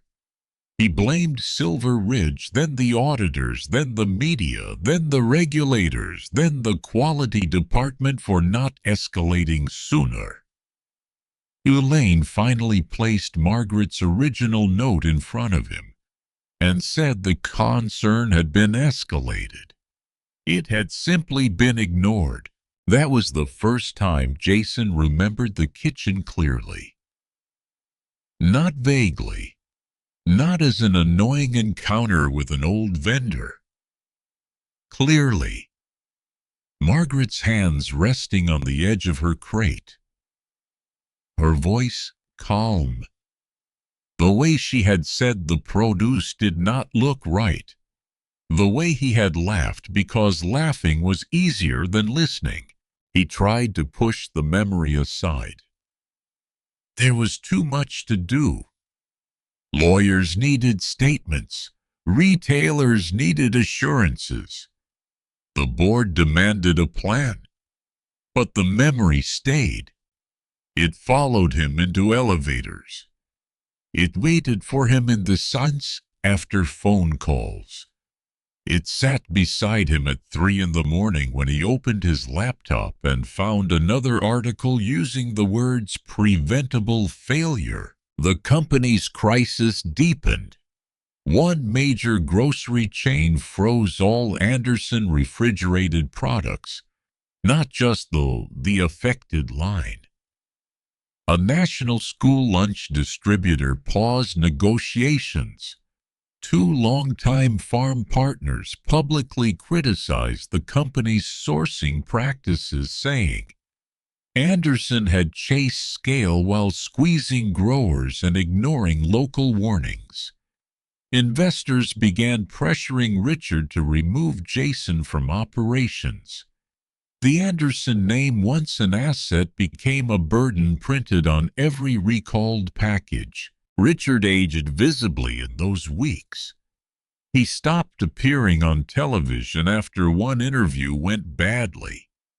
He spent hours in meetings with attorneys, regulators, retailers, bankers, and angry board members. At home, Claire found him sitting in the kitchen late at night, staring at the place near the pantry where Margaret's crates used to sit. He asked Rosa whether Margaret still came to the market. Rosa said yes every morning except Sunday. Then, after a pause, she said Margaret had warned them with respect. She had not wanted to embarrass anyone. Richard closed his eyes. He knew Rosa was not only talking about Margaret's warning. She was talking about the way they had received it. The truth about Margaret's past emerged almost by accident. Elaine Foster, trying to reconstruct the timeline, searched Margaret Wilson's name along with agriculture produce in California. At first, she expected nothing more than perhaps a small farm registration or local vendor permit. Instead, she found an archive photograph from 26 years earlier. In the photo, a younger Margaret stood at the center of a group of executives and farm workers outside a processing facility. She wore a navy suit, but her hands were bare, and she was holding a crate of leafy greens. The caption identified her as Margaret Ellison Wilson, founder and CEO of Wilson Harvest Group, a pioneering agricultural company known for farm-level traceability, ethical grower contracts, and some of the strictest produce safety standards in the country. Elaine kept searching. There were magazine profiles, business awards, interviews, congressional testimony, a university lecture, an old article calling Margaret one of the most influential women in American agriculture. Another described how Wilson Harvest had survived a major industry contamination scare decades earlier by creating a transparent tracking system that protected both customers and honest farmers. There were photos of Margaret beside governors, scientists, and farm cooperatives.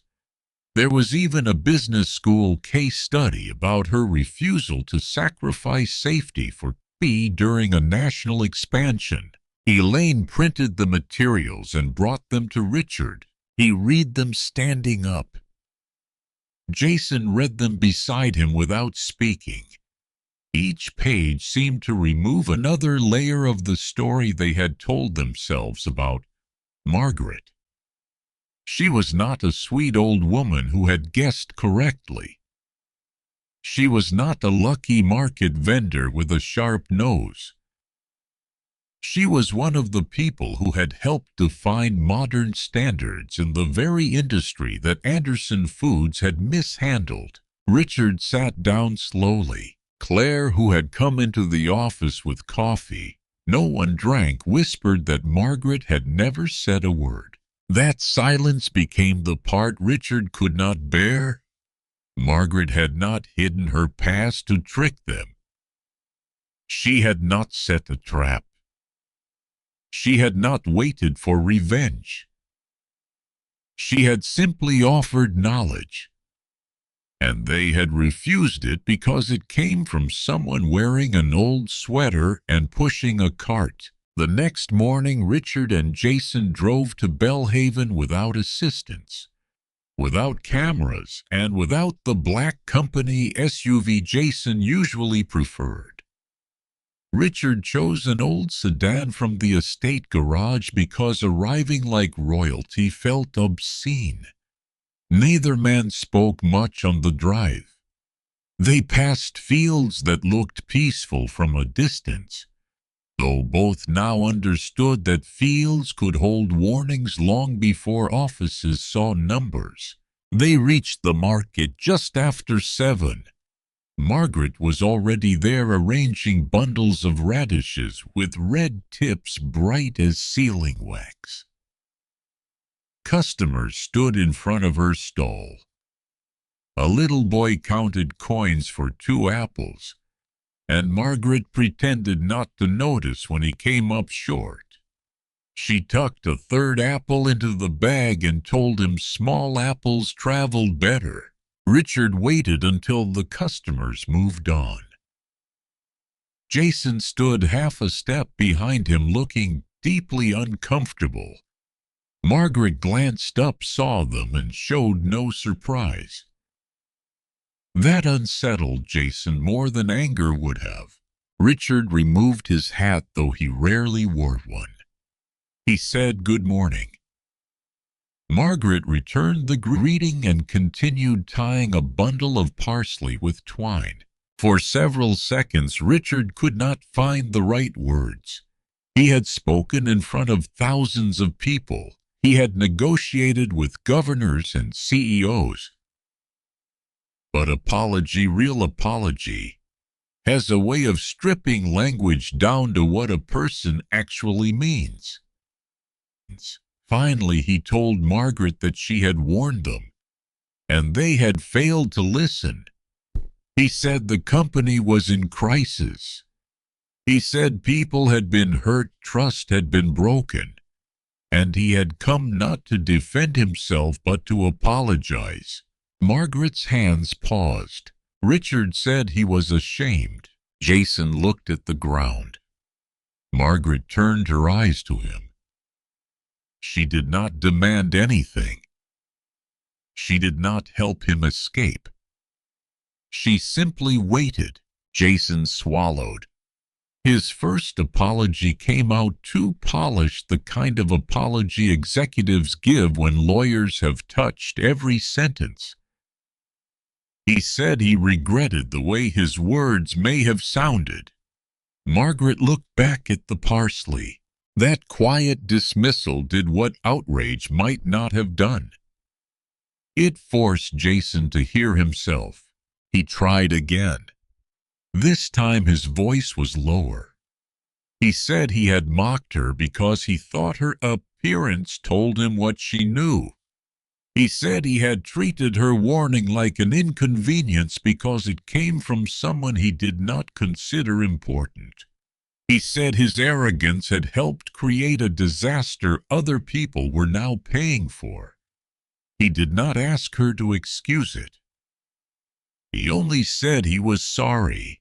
Margaret tied the parsley and set it down. Then she asked about the affected customers, not the contracts, not the stock price, not the public relations plan. The customers. Richard answered as honestly as he could.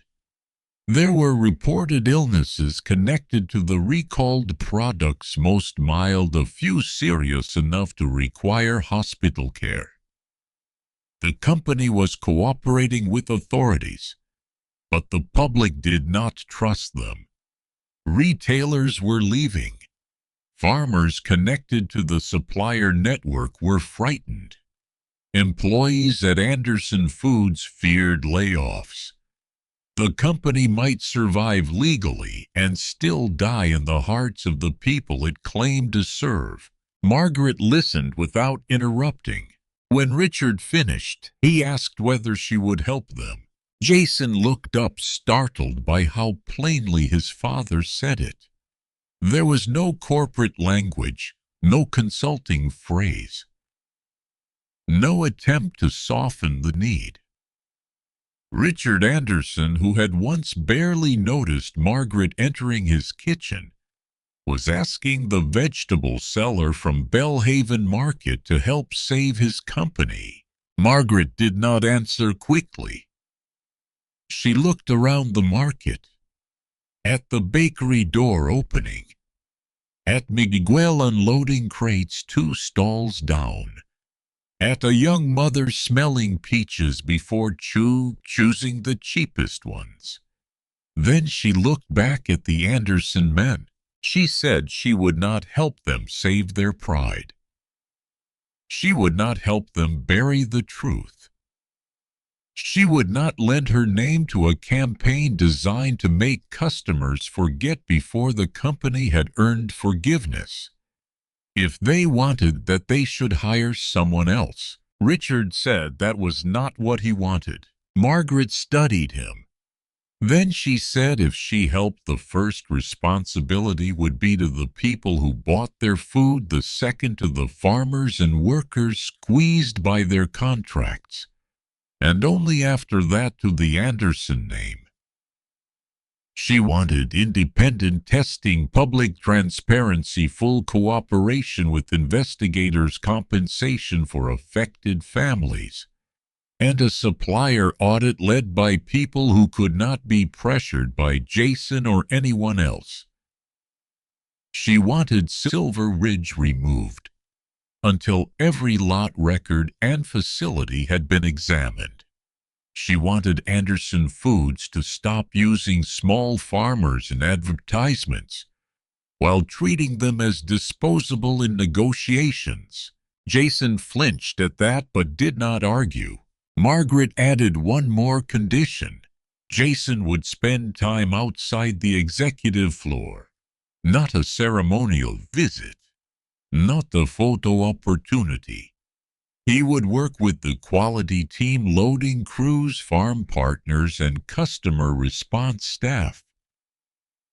He would hear what his decisions sounded like when they reached real people.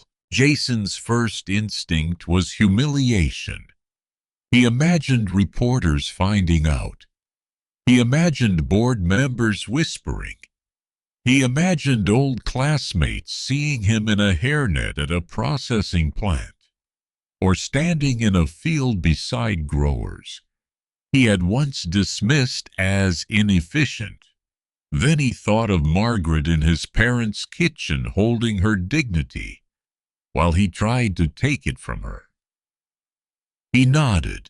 Margaret closed her cash box and asked Rosa's nephew, who helped at the market on Saturdays, to watch her stall for an hour.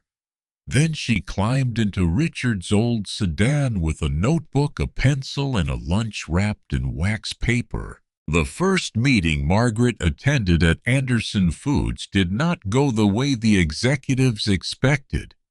Some had imagined an inspirational figure, a gentle old woman who would tell them to be better and make everyone feel redeemed. Margaret did not perform comfort. She asked for documents, supplier maps, lot records, temperature logs, internal emails, retailer timelines, hold and release procedures, complaint data, lab results, payment terms with growers, transportation schedules, facility cleaning records, rejected shipment reports. She asked for all of it. And when someone tried to summarize, she said summaries were where inconvenient details went to hide. Within 2 hours, the room understood that Margaret Wilson had not lost a step. She read records the way other people read faces. She noticed when a lot number changed format. She noticed when delivery times were rounded too neatly. She noticed that complaints clustered around products processed on days after unusually high temperatures in the valley. She noticed that Silver Ridge's paperwork showed compliance but lacked the messy irregularities of real operations, which often meant someone had cleaned the records more carefully than the equipment. She was not dramatic. That made her more powerful. She did not raise her voice. She did not insult anyone. She simply followed the facts until excuses ran out of places to stand. Elaine Foster, who had spent months feeling like a brake pedal in a company addicted to speed, watched Margaret work with something close to relief. Here was a person who understood that caution was not weakness. It was respect. Respect for customers, for workers, for the complexity of food, and for the truth that nature cannot be bullied into meeting a quarterly target. Margaret asked Elaine why her earlier audit request had been denied. Elaine glanced at Jason. The room followed her eyes. Jason did not defend himself. He said he had denied it because he believed delay was more dangerous than risk. Then, after a moment, he corrected himself. He said he believed delay was more dangerous to the launch, not to the customers. Margaret wrote that down. The investigation that followed was painful. Anderson Foods discovered that Silver Ridge had been blending produce from multiple farms under shared lot codes to meet volume demands. Some temperature logs had been reconstructed after the fact. Cleaning cycles at one facility had been shortened during peak processing days. A subcontracted trucking company had left loaded pallets waiting too long before refrigeration. Several small growers had raised concerns but feared losing contracts if they complained loudly. Margaret insisted the company speak plainly about what it knew and what it did not yet know. The lawyers resisted. The public relations team resisted harder. Their instinct was to control language, reduce exposure, and promise safety without revealing too much.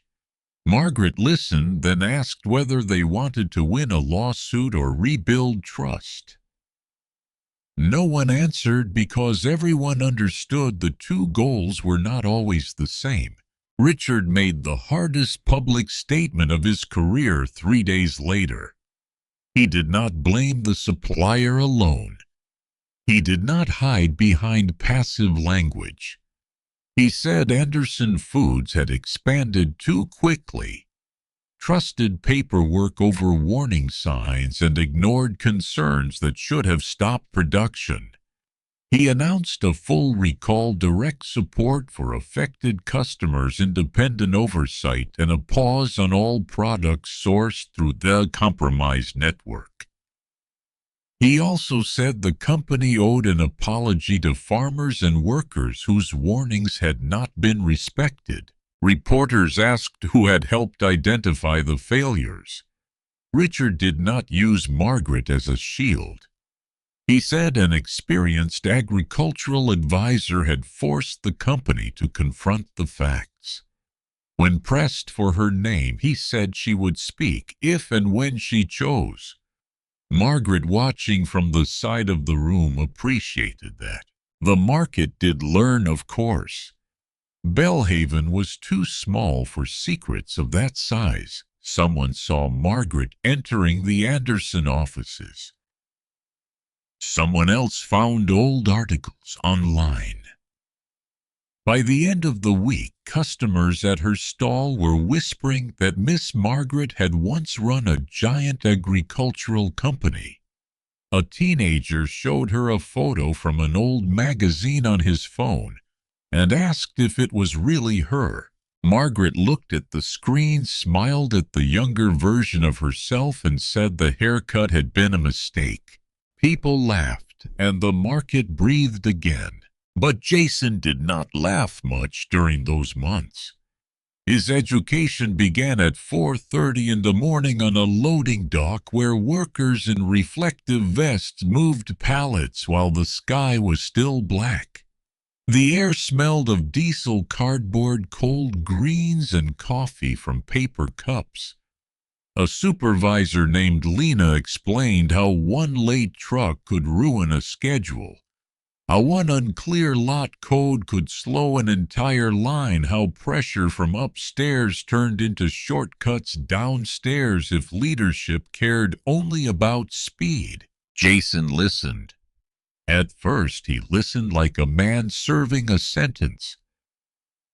Then gradually he listened like a man realizing he had been illiterate in the language of his own company. He visited farms that had supplied Anderson for years before Silver Ridge replaced them. Some growers were angry. Some were polite in a way that hurt worse. Miguel Alvarez, whose nephew had quit the Silver Ridge facility, showed Jason a field at sunrise and explained how harvest decisions were made by weather, soil, labor, and timing, not by the clean boxes on a corporate planning chart. He told Jason that farmers could meet high standards if companies paid for high standards. They could not deliver perfection at panic prices forever. Jason had no clever reply. That became a habit. Silence, once a weapon he used to dismiss people, became a tool. He used to learn. He also spent 2 days with the customer response team. He heard calls from parents who had thrown out Anderson products in fear from elderly customers who depended on ready meals from a woman whose husband had become sick after eating one of the recalled bowls. Not every call was dramatic. Some were simply disappointed. That disappointment wore Jason down more than shouting. People had trusted them. They had placed Anderson food on kitchen tables without suspicion. But they were checking lot codes with shaking hands. One afternoon, Jason stepped outside after a call and found Margaret sitting on a bench near the employee entrance, eating half a sandwich from wax paper. He asked if she ever got tired of being right. Margaret said being right too late is not satisfying. He sat beside her. For a while, neither spoke. Then he asked why she had left her old life. He said he had read about Wilson Harvest, about the awards, about the national influence. He could not understand why someone who had built all that would spend her 70s pushing a cart through a small market. Margaret took a long time to answer. She told him about Thomas. Not in grand romantic language, but in small details. Thomas carrying seed trays into the greenhouse because she always planted too many. Thomas falling asleep in hotel chairs during her conference years. Thomas reminding her whenever the company grew too fast that food was not an abstraction. It had a destination, a child, a worker, a grandmother, a tired nurse, a family at the end of a long day after he died.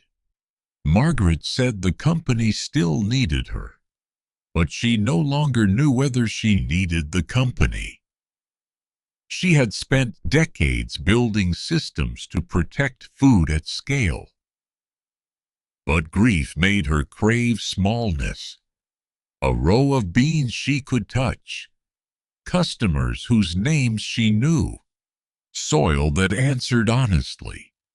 The market gave her back the part of herself success had nearly buried.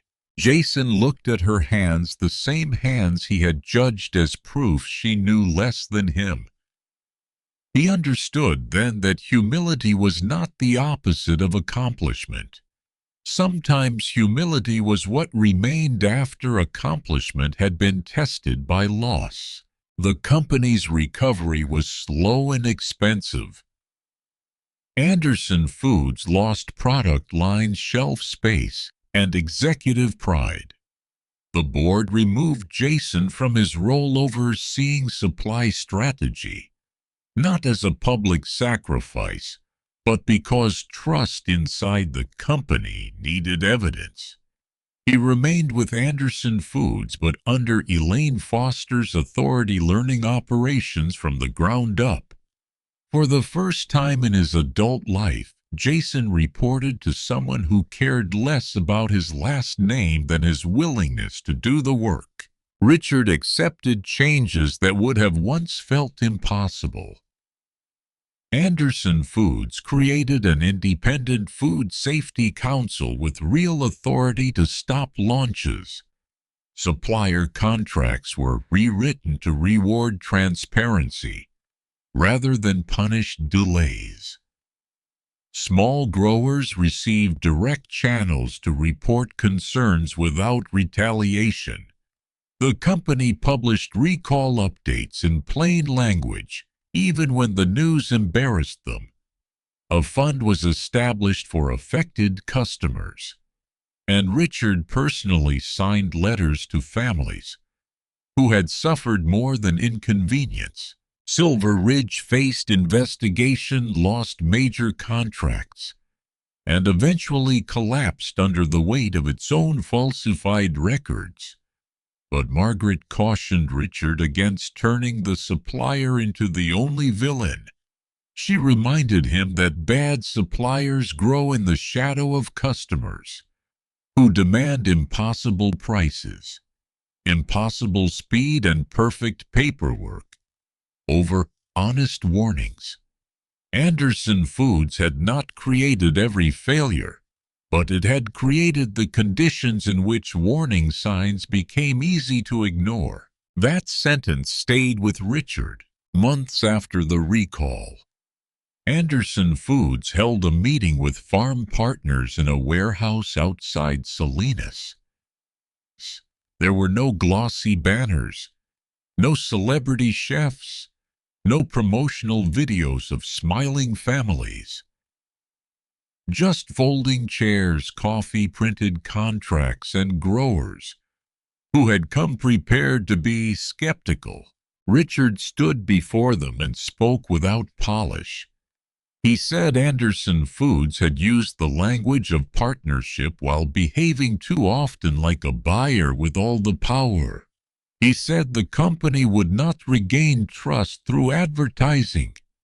It would have to regain it through terms, inspections, payments, and years of consistent behavior. Then he stepped aside and let Elaine explain the new safety systems. Jason spoke last. His voice was not as smooth as it used to be. That made people listen. He said he had been trained to see efficiency in numbers, but he had failed to ask what those numbers demanded from people. He apologized to the growers whose concerns had been minimized. He did not ask them to believe he had changed. He said he understood belief would come only after the company behaved differently for a long time. Margaret stood near the back, not on the stage, because she refused the chair Richard had reserved for her at the front. She watched Miguel Alvarez lean toward another farmer and nod slightly. Not forgiveness. Not yet. But a door opening. The public story of Anderson Foods did not turn around overnight. Some customers never returned. Some retailers waited a full year before restocking the recalled lines. Competitors used the scandal against them. Every new article mentioned the old failure before discussing the reforms. Richard had to learn to live with a stain he could not scrub away quickly. But slowly something steadier than an image began to form. Independent auditors praised the company's new traceability program. Farmers reported better communication. Customer complaints decreased. Retailers began carrying Anderson products again, cautiously at first, then more widely. The company became smaller than Jason had dreamed, but stronger than Richard feared. It was no longer the fastest growing name in its category. It became over time one of the most closely watched and most transparent. Margaret accepted a formal advisory role only after Richard agreed that her compensation would fund a training program for small farmers and young food safety professionals. She came to headquarters once a week, always in simple clothes, always carrying a notebook instead of a laptop. New employees learned quickly that if Margaret Wilson asked a question, it was because the answer mattered. Some executives were still uncomfortable around her. She had a way of making inflated language sound ridiculous without mocking anyone. If someone said a supplier had minor documentation inconsistencies, Margaret would ask whether that meant missing records. If someone said a grower lacked scalability, she would ask whether the company meant the grower refused unsafe speed. If someone said the market demanded aggressive timelines, she would ask whether the market would be eating the food or merely selling it. Jason changed most in the spaces where no camera could capture it. He began arriving early at facilities. He learned the names of line supervisors. He stopped at interrupting Elaine. He visited Bellhaven Market once a month, not to perform humility, but to carry crates for Margaret before the morning rush. The first time he did it, the old cartwheel squeaked so loudly that Margaret looked at him and said the cart was complaining about upper management. Jason laughed, then really laughed. But there was shame in it too, the healthy kind that keeps memory alive. One Friday, nearly a year after the first warning, Margaret returned to the Anderson house with vegetables. The kitchen looked the same at first glance, of marble counters, copper pots, sunlight across the floor. But something in the room had changed. Richard was there, not passing through with a phone, but waiting. Claire stood beside Rosa. Jason was near the pantry, sleeves rolled up, clearing space for Margaret's crates. For a moment no one spoke. The memory of the old insult lived there too, in the tiles near the sink beside the place where the Silver Ridge crates had once stood. Richard said he had something to show her. On the kitchen wall, where a decorative painting used to hang, there was now a framed photograph. It was not of Richard shaking hands with a politician. It was not of a product launch or a magazine cover. It was a black and white photograph from decades earlier, showing a young Margaret in a field beside farm workers and food scientists, holding a crate of greens with dirt on her shoes and sunlight in her hair. Beneath it, a small brass plate had been engraved with a sentence, "Food begins with respect." Margaret looked at the photograph for a long time. Then she turned to Richard and said the sentence was good, but only if they lived up to it when no one was looking. Richard nodded. He said that was why it was in the kitchen, not the lobby. Jason stepped forward. He did not apologize again. By then, apology had become less important than conduct. Instead, he lifted one of Margaret's crates carefully and asked where she wanted the tomatoes. Margaret pointed to the counter near the window. As Jason set the crates down, he noticed how each tomato had been placed stem side up, separated just enough to avoid bruising. Months earlier, he would not have seen that as knowledge.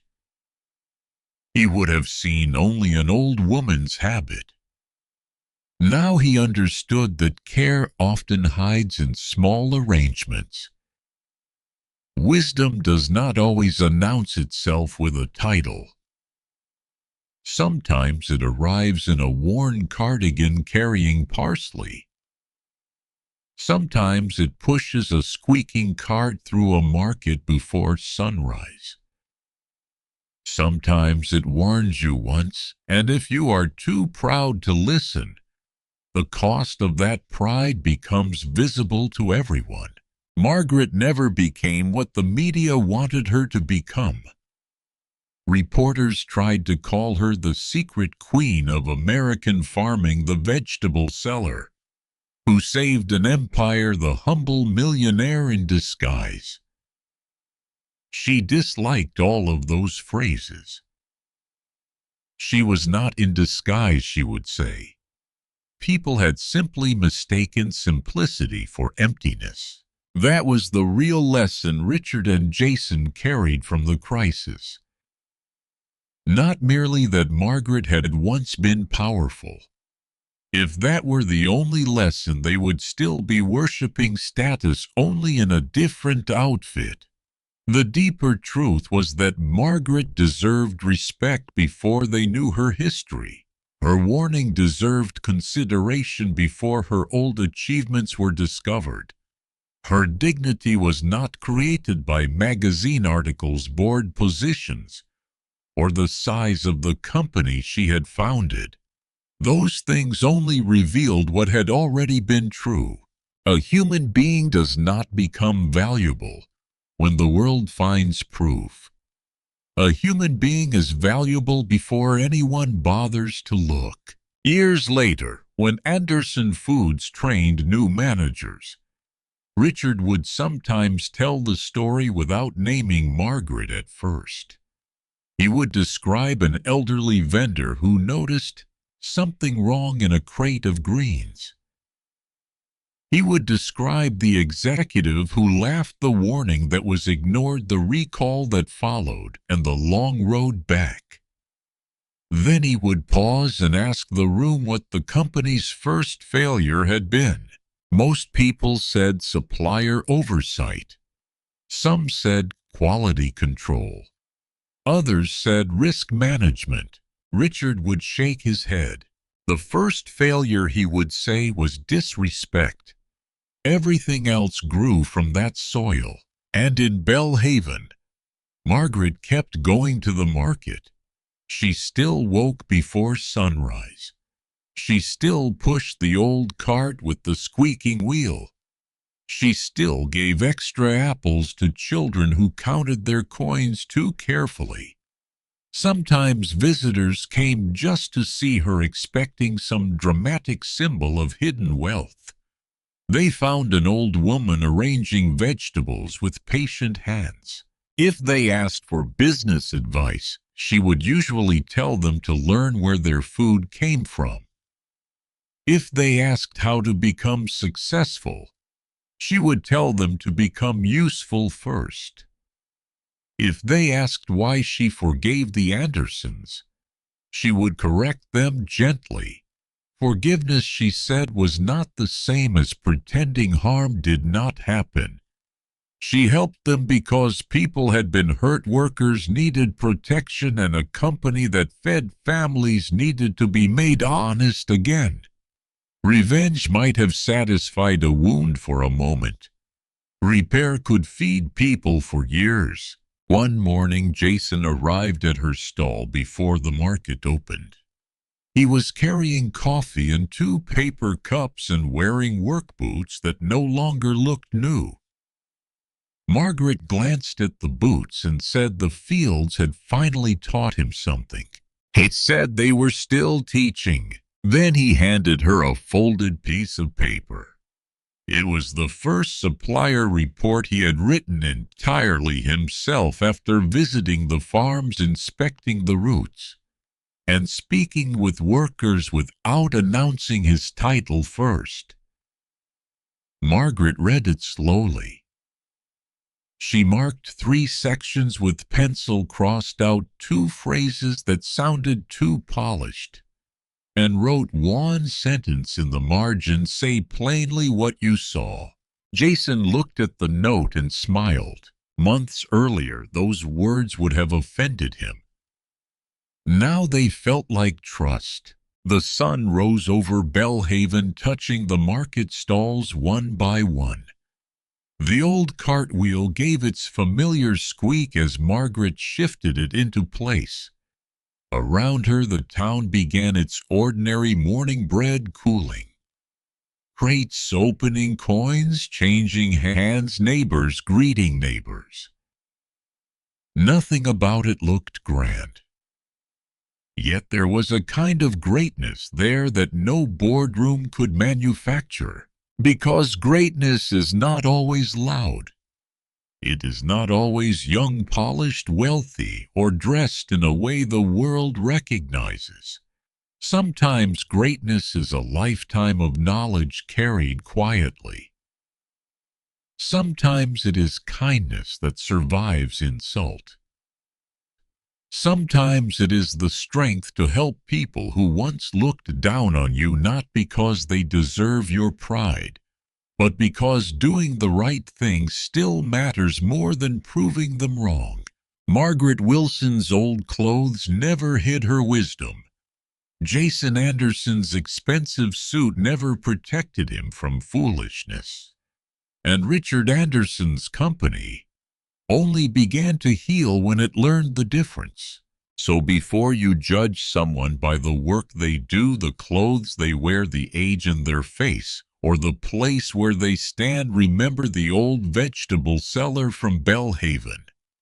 The person you overlook today may carry the lesson you need tomorrow. The person you dismiss as ordinary may have survived storms you cannot imagine. And the person you refuse to respect may one day be the only one with the knowledge to help you rise again. If you believe respect for people matters more than money, status, or appearance, leave a heart in the comments.